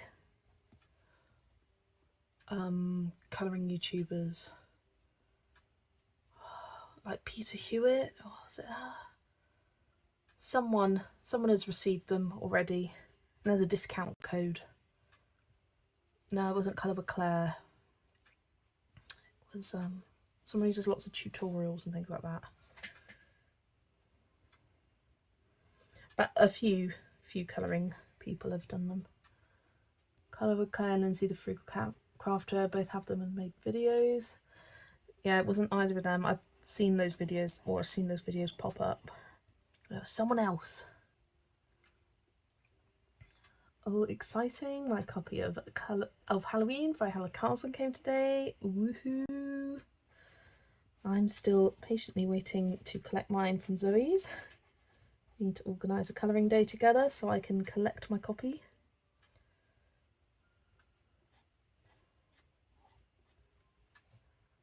The Build Your Own tin is only available on the Derwent UK website for people who live in the UK, not for the rest of the people like me who live outside the UK, can't do that. Since the Derwent UK website does not ship anything sold there outside the UK at all. Oh, that's annoying. Hate it when companies do that. So at least give us the option of paying that extra for shipping if we want. Don't gatekeep from us, please.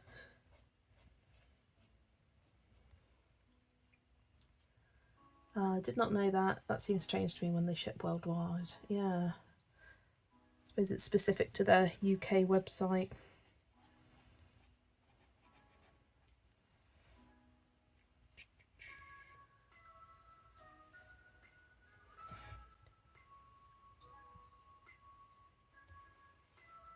Looking for mushrooms with spots on top to make red. Why? I like it.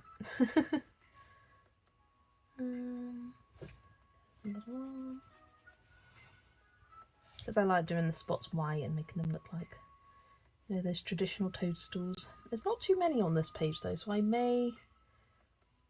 think I did this on a previous page. I may make some more red and then just put dots on myself so that they match. Down there.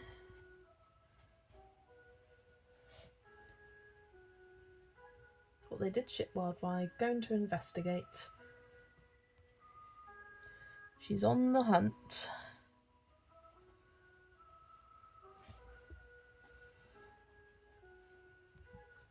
Okay, just check. They ship worldwide, but not to Canada at the moment because of the tariff situation. But why not to Canada?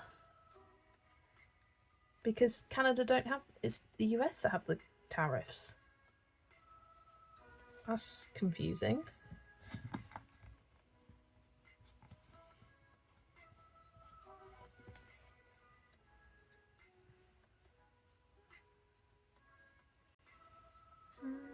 Okay, I think that is it.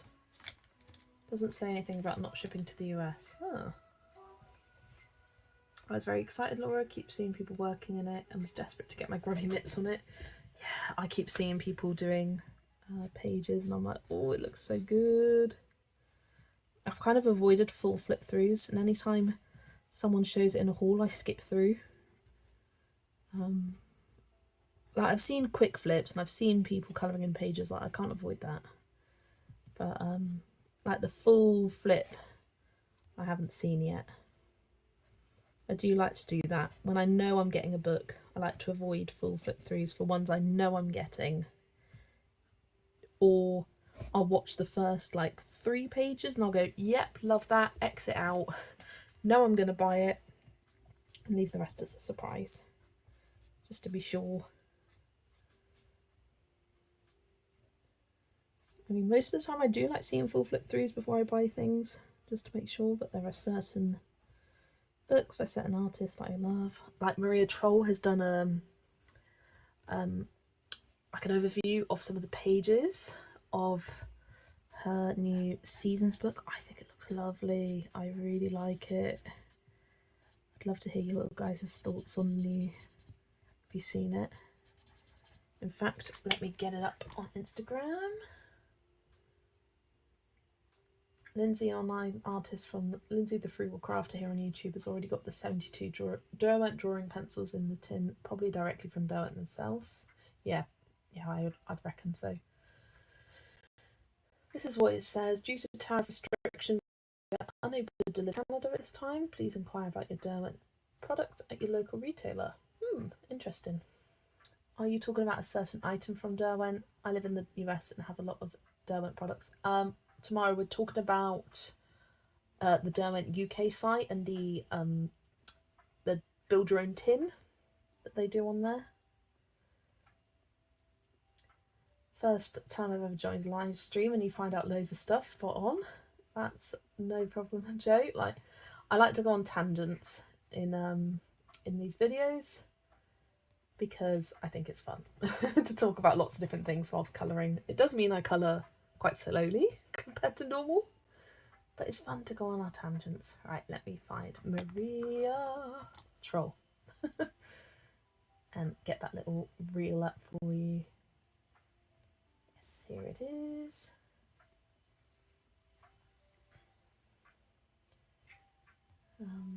It often formats it kind of weirdly though. Yeah. Here it is. It's like when you go bigger it goes smaller. Then you go smaller and it goes bigger. Let's restart that. So, sneak peeks from the upcoming seasons book. I love that flower shop. I love that girl on the bike, the ice cream stand. It's that spot in all different bits. I like that little pumpkin house, owl. Oh, pumpkin little creature guys, Christmas tree. I think it looks really great. I'm looking forward to getting that. And she has received the Christmas book, so she's going to be doing a flip through soon. And I'm sure once she receives the seasons book, she'll do the same. So she's just done the season sneak peeks. What's this one? Oh, this was something else she did for someone else. Yeah, I am looking forward to Maria's books. I'm not sure why you can't get them shipped to you, Brittany. That seems strange. The President is going to the Federal Supreme Court to ask them to keep the tariffs he did on a lot of countries outside of the US that has already been shot down by a lower court here in the US. But yeah, the tariff situation is so stupid. It's just really affected lots of people.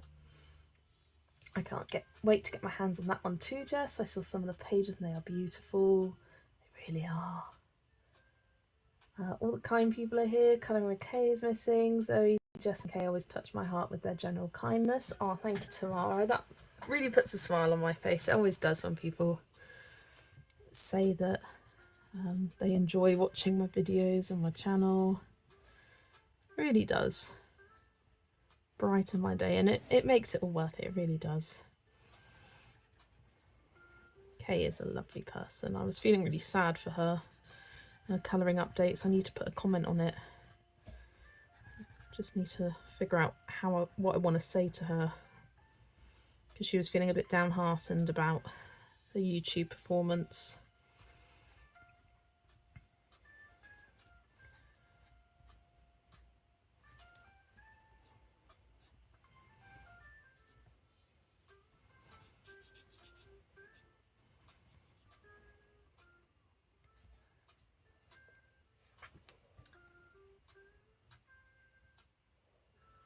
The tariffs are being kept in place. Zoe, I emailed Derwent last year or the year before about the build your own tins option on the Derwent website. They sent me an email back saying they don't currently ship that outside of the UK. Ah, so it's just the build your own tins that they don't ship outside the UK, but you can get the normal pencil sets. Ah, okay, that makes sense.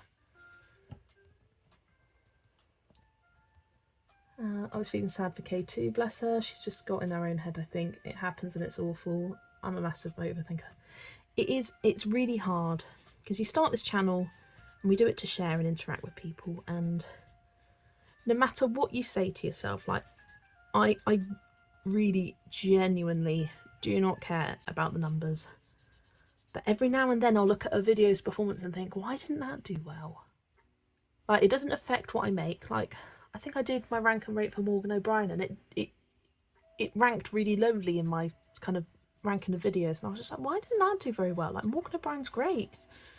He seems pretty popular and not many people clicked on it. It's just, you just don't know with YouTube. It's such a random site. Sometimes videos will get pushed, sometimes they won't.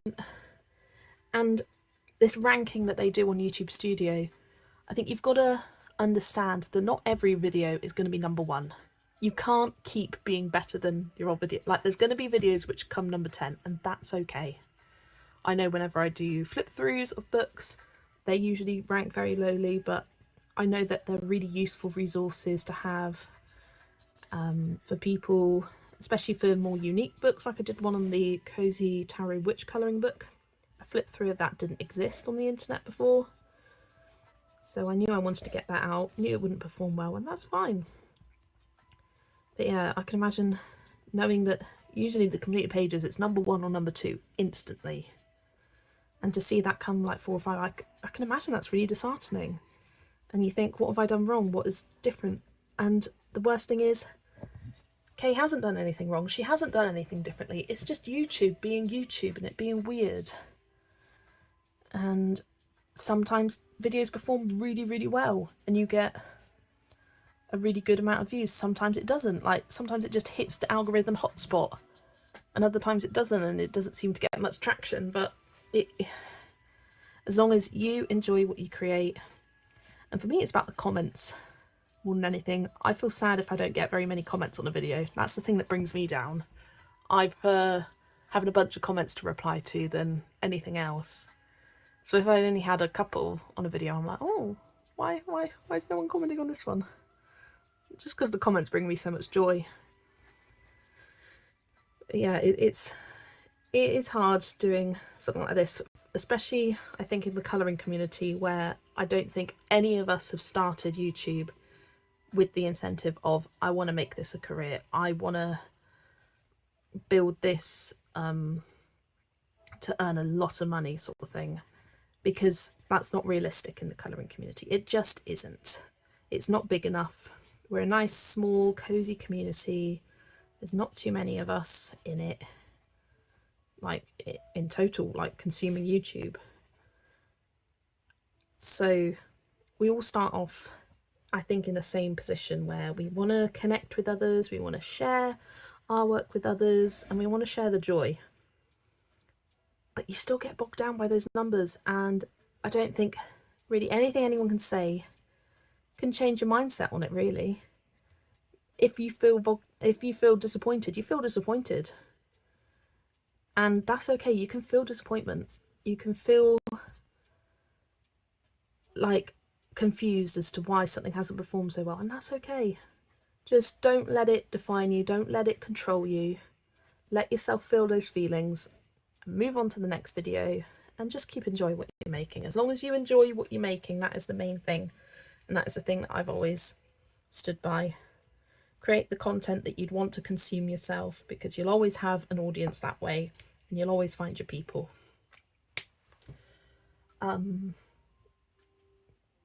Yeah, I went on a bit of a ramble there, so I'll just go back on my comments. After this live is done, I'm going to go back on the demo.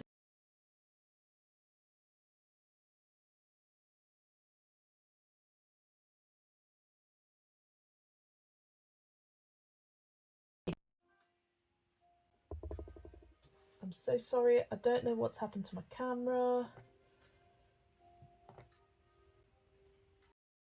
Just gone blank.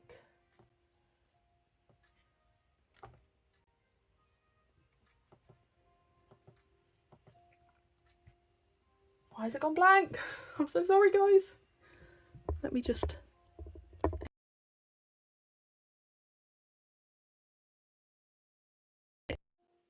Hello. Hey! It zoomed out and you can see my jumper down here. But we're back. Sorry about that, guys. Don't know why that went black. Very odd. It just didn't say anything, but because I use my phone as a webcam on my laptop, as I find that's the best quality. And the phone was still fine. It was showing a picture, but it was on the screen. It went blank. So don't worry. Yeah, I was like, I know you can hear me. Just why can't you see me? Right, back to reading the comments now.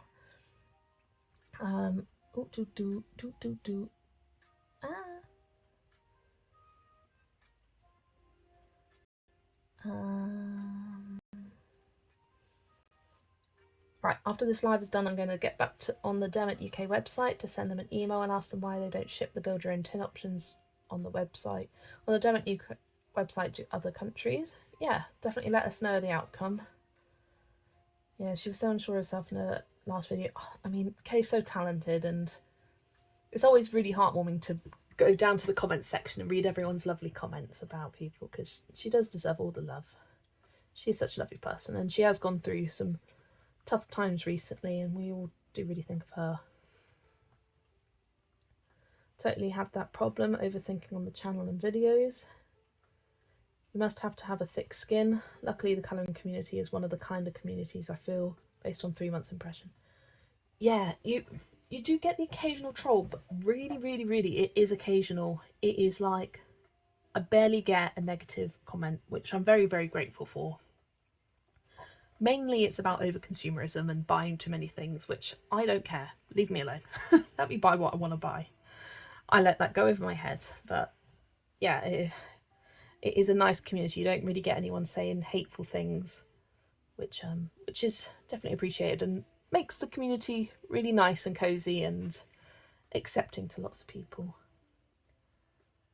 Countries outside the UK, our president doesn't like that a lot of European countries and India are getting all their oil from Russia currently, along with a lot of manufacturing not going on in this country. He wants there to be more manufacturing of stuff like art supplies and clothes to be made here in the USA instead of China making a lot of it.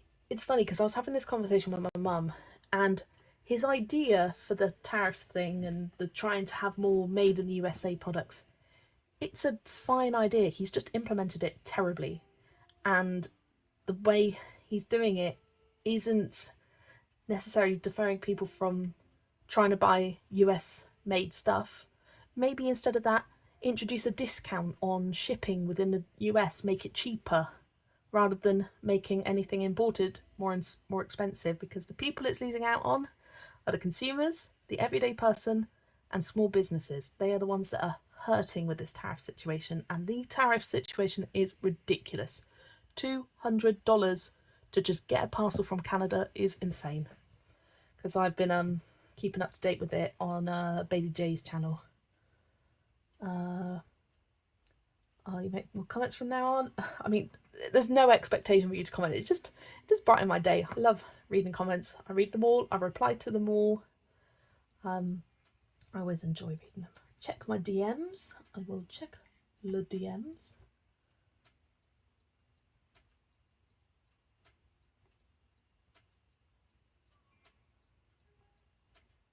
I haven't got anything from you, Zoe.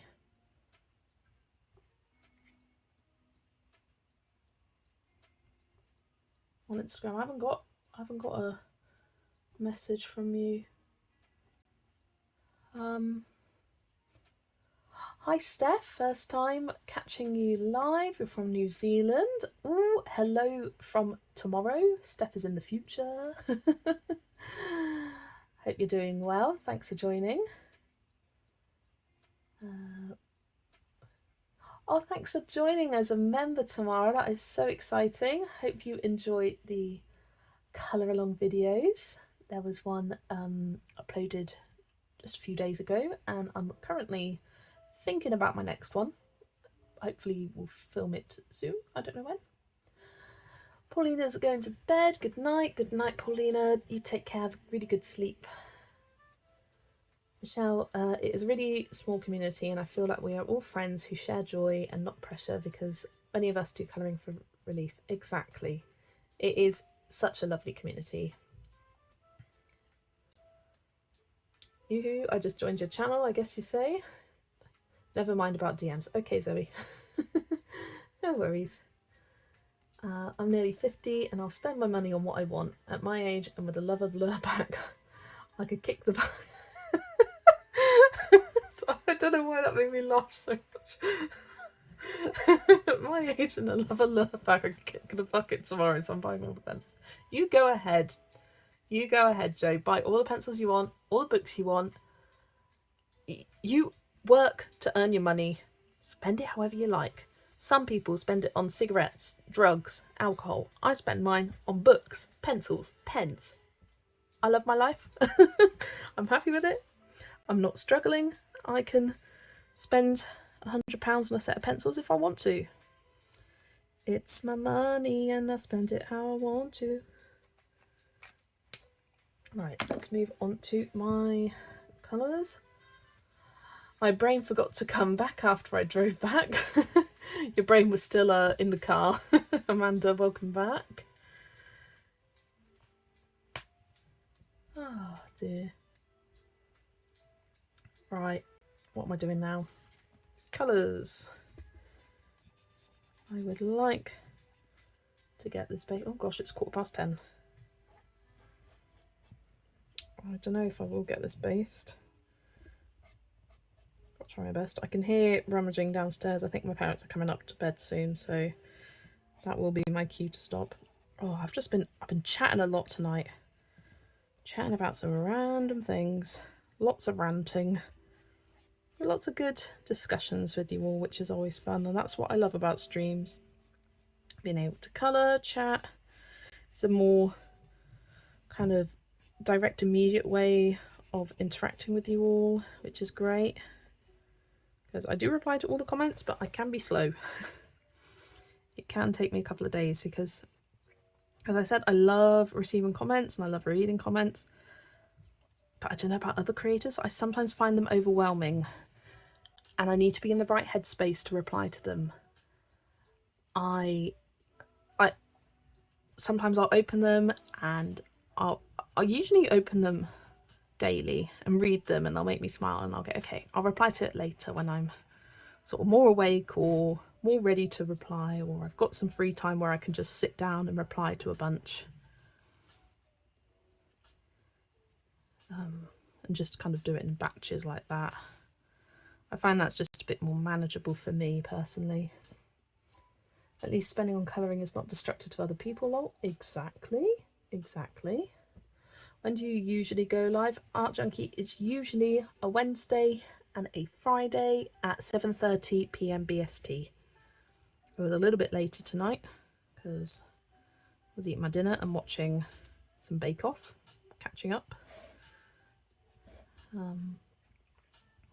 yeah, usually it is Wednesdays and Fridays, 7:30 BST. So I will be live similar time tomorrow.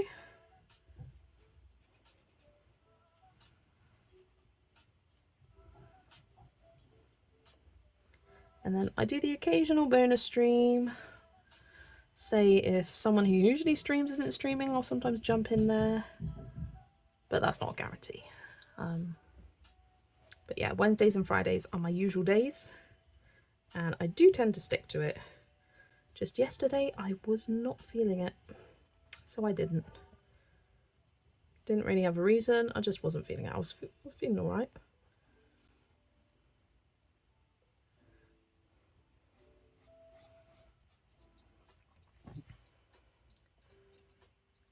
Exactly, there are much worse things to spend it on. Exactly. Although I only started colouring 4 months ago and my kids are amazed at how much you can spend. Yeah, it is an expensive hobby. I mean, it's not the most expensive hobby out there. There are definitely more expensive hobbies. I'm trying to think what's a really, really expensive. There's lots of expensive hobbies out there. Most hobbies are expensive. But I think the nice thing about colouring is you can spend all the money, or you can spend £10 on a book, £20 on a set of pencils, and be on your way, and you can still get the same satisfaction as someone who has 200 books and 50 sets of pencils. You can invest as much money as you're able to, so it can be an affordable hobby for kids and teens.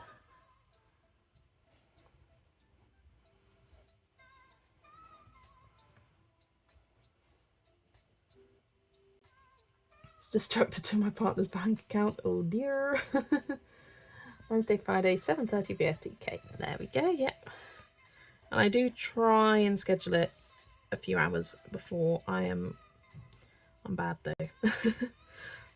I try to do it at least an hour before, just so it's there, ready, and you can double check. Say you wake up and you're like, oh, she's definitely streaming today. Oh yeah, there's a scheduled.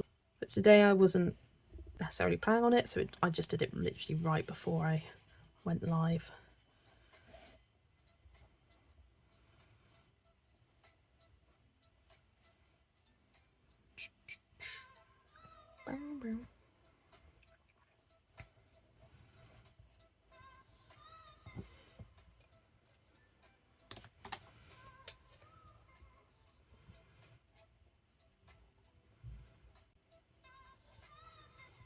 Yeah, for me, I just love going live. I find it so fun.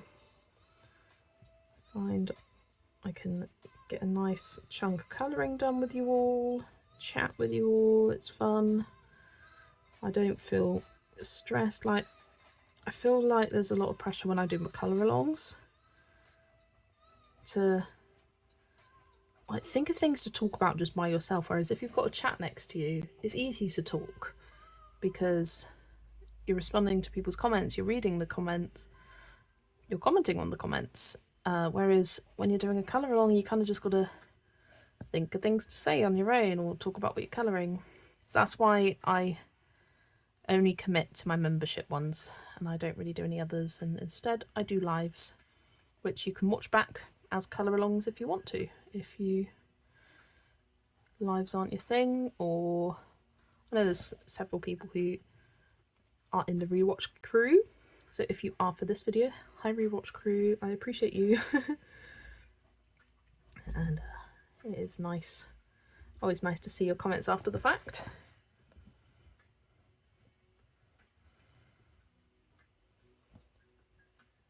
Definitely, it's inexpensive by comparison. Luckily all the love bag has made me too hefty to take up horse jumping, which would cost me more. Exactly. Oh, yeah.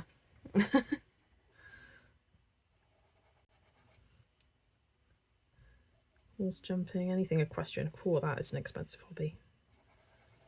That is for sure.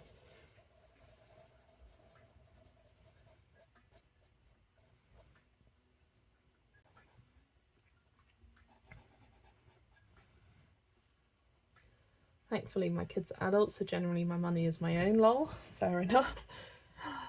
Michelle's off to bed, thank you. Thanks for joining us, Michelle. Have a good night's sleep. I will be off to bed soon as well.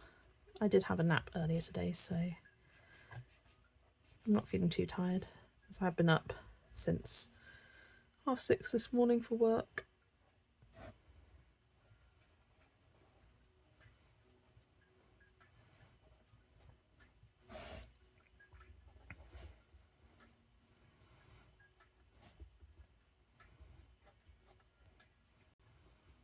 You know what, I have a feeling, I'm putting it out there now, I have a feeling my mum's going to pop in on stream. She was talking about doing that last week. She was like, I'm going to come in on a stream one day, and I was like, do it. Come say hi. She was on a holiday last week and did pop in to chat. You all seem to enjoy saying hi to her.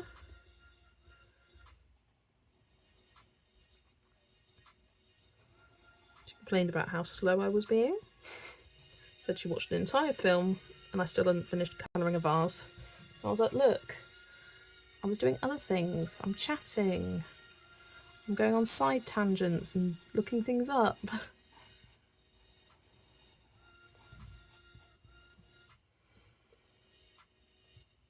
Is everyone colouring whilst listening to her live? I think lots of people colour. I know I always colour whilst watching lives. Or almost always. Majority of the time I'm colouring. I think it's always fun colouring alongside someone. Even if you're not colouring the same thing, just having that company is nice. I can hear them coming upstairs.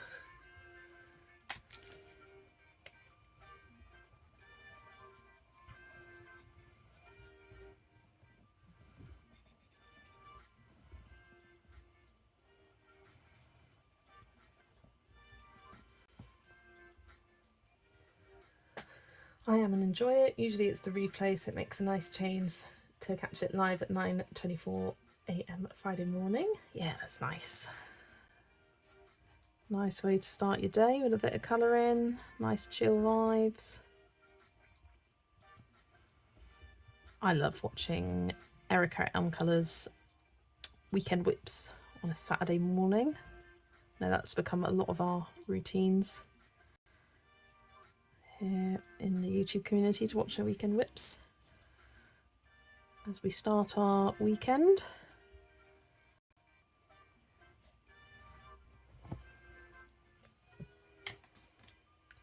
I'm colouring A Million Sea Creatures by Lululemon with Weaver coloured pencils. Nice. How are you enjoying those Weavers? Because you were sent them, weren't you? Is this your first time using them, or have you used them on another page already, Amanda? Art Junkie's colouring in my new Hidden Seasons book. I love Rita Berman. Yes, I love Rita Berman too. She is amazing. I do have a buddy colour that I still need to do. I've got a colour palette planned. I think maybe I'll start it tomorrow, or aim to colour it tomorrow.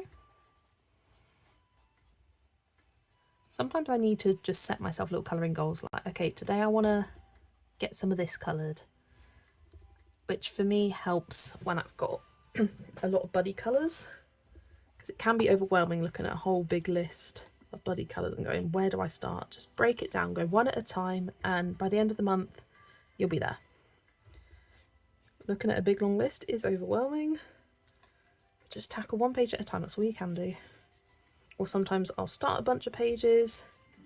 It's kind of this point in the month where I'm like, I've got so much left to do, but then I think, okay, well, some of these I've either thought about, colour palettes, I've got an idea for what I want to do, or I have started them, like I based them, and then it doesn't take very long to finish that way. So by the last week I just pump out loads of pages, which is always a nice feeling in the last week. I love the Woomers, just got them. It's your first time using them. I have to adapt the way I colour with them completely, but so far I'm very impressed. That is good to hear. I think everyone who's used the Woomers, to my knowledge, seems to really enjoy using them. I'm just waiting for them to come out with a bigger set, and then I might be getting them.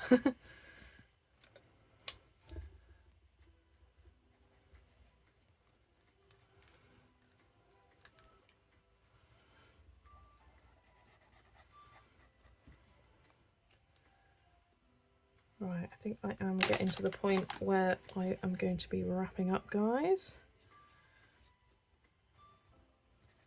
There are definitely bits I'm missing here, but I will do that off camera, and I'm not sure about the shading, whether I'll do it with you. I think I want to start something different tomorrow. I'm going to leave Moonlight Mischief was next in the polls by RJ Hampson, but I'm going to leave that until the last week of the month, just because I've set up a buddy colour in that and it's organised for October, so I'll do it the last week of September / October so that I don't get too ahead of my buddy. And then what was the other option I had? What was the other option? It was this one. I've done the Hannah Carlson one. And what was the other one? I'll have to look on my YouTube. I can't remember. Rita Berman as a colourist of her own work is exceptional. I suppose that's what she is amazing, isn't she?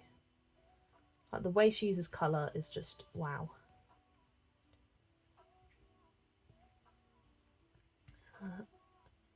Yes, it was the Enchanted Animals special by Kanoko Agusa, so I might start that tomorrow.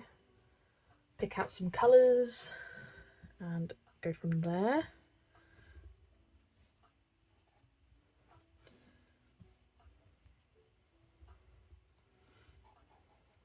There is a specific page in that book that I do want to get done, so, and I do have a rough idea of how I want to colour it.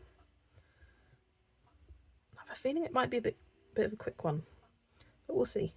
I may go on side tangent. So we've got a lot of like ruffly mushrooms on this page. On this half of the page, I mean. but I'm not quite sure how I want to do them yet. How do the Wombers compare to Black Widows? They are what I tend to use most currently, doing Kaneko Goose at the moment. I tried to use them like I use polys and it was a struggle, but I was like, no, thought it was the paper to begin with because this is the first time colouring in a Lulu book too. I know some people struggle with the Lulu paper, but I find a softer pencil works well in them. And yeah, whenever you get a new pencil, it's always just adapting to that new technique. It does take a little bit of practice. I believe Colouring with Kay has done a review of them. I believe. And I think Colouring with Amy has used them quite a lot. She quite likes them.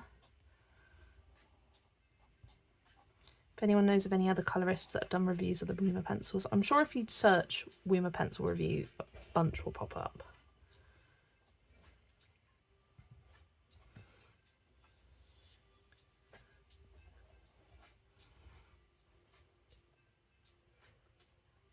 Joe's going to bed.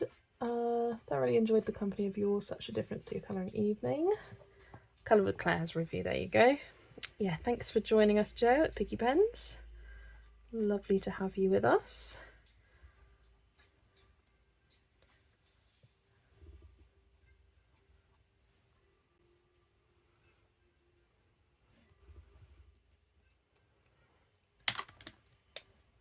Yeah, I'm not sure I'm going to tackle this eye yet. Again, we'll do that. We'll kind of get up close to the page and be like, okay, what have I missed here? I've got whole bunches of bits and bobs around here, which I'm not quite sure what I'm going to do with yet. But I think in this stream you have got the gist of what I'm doing.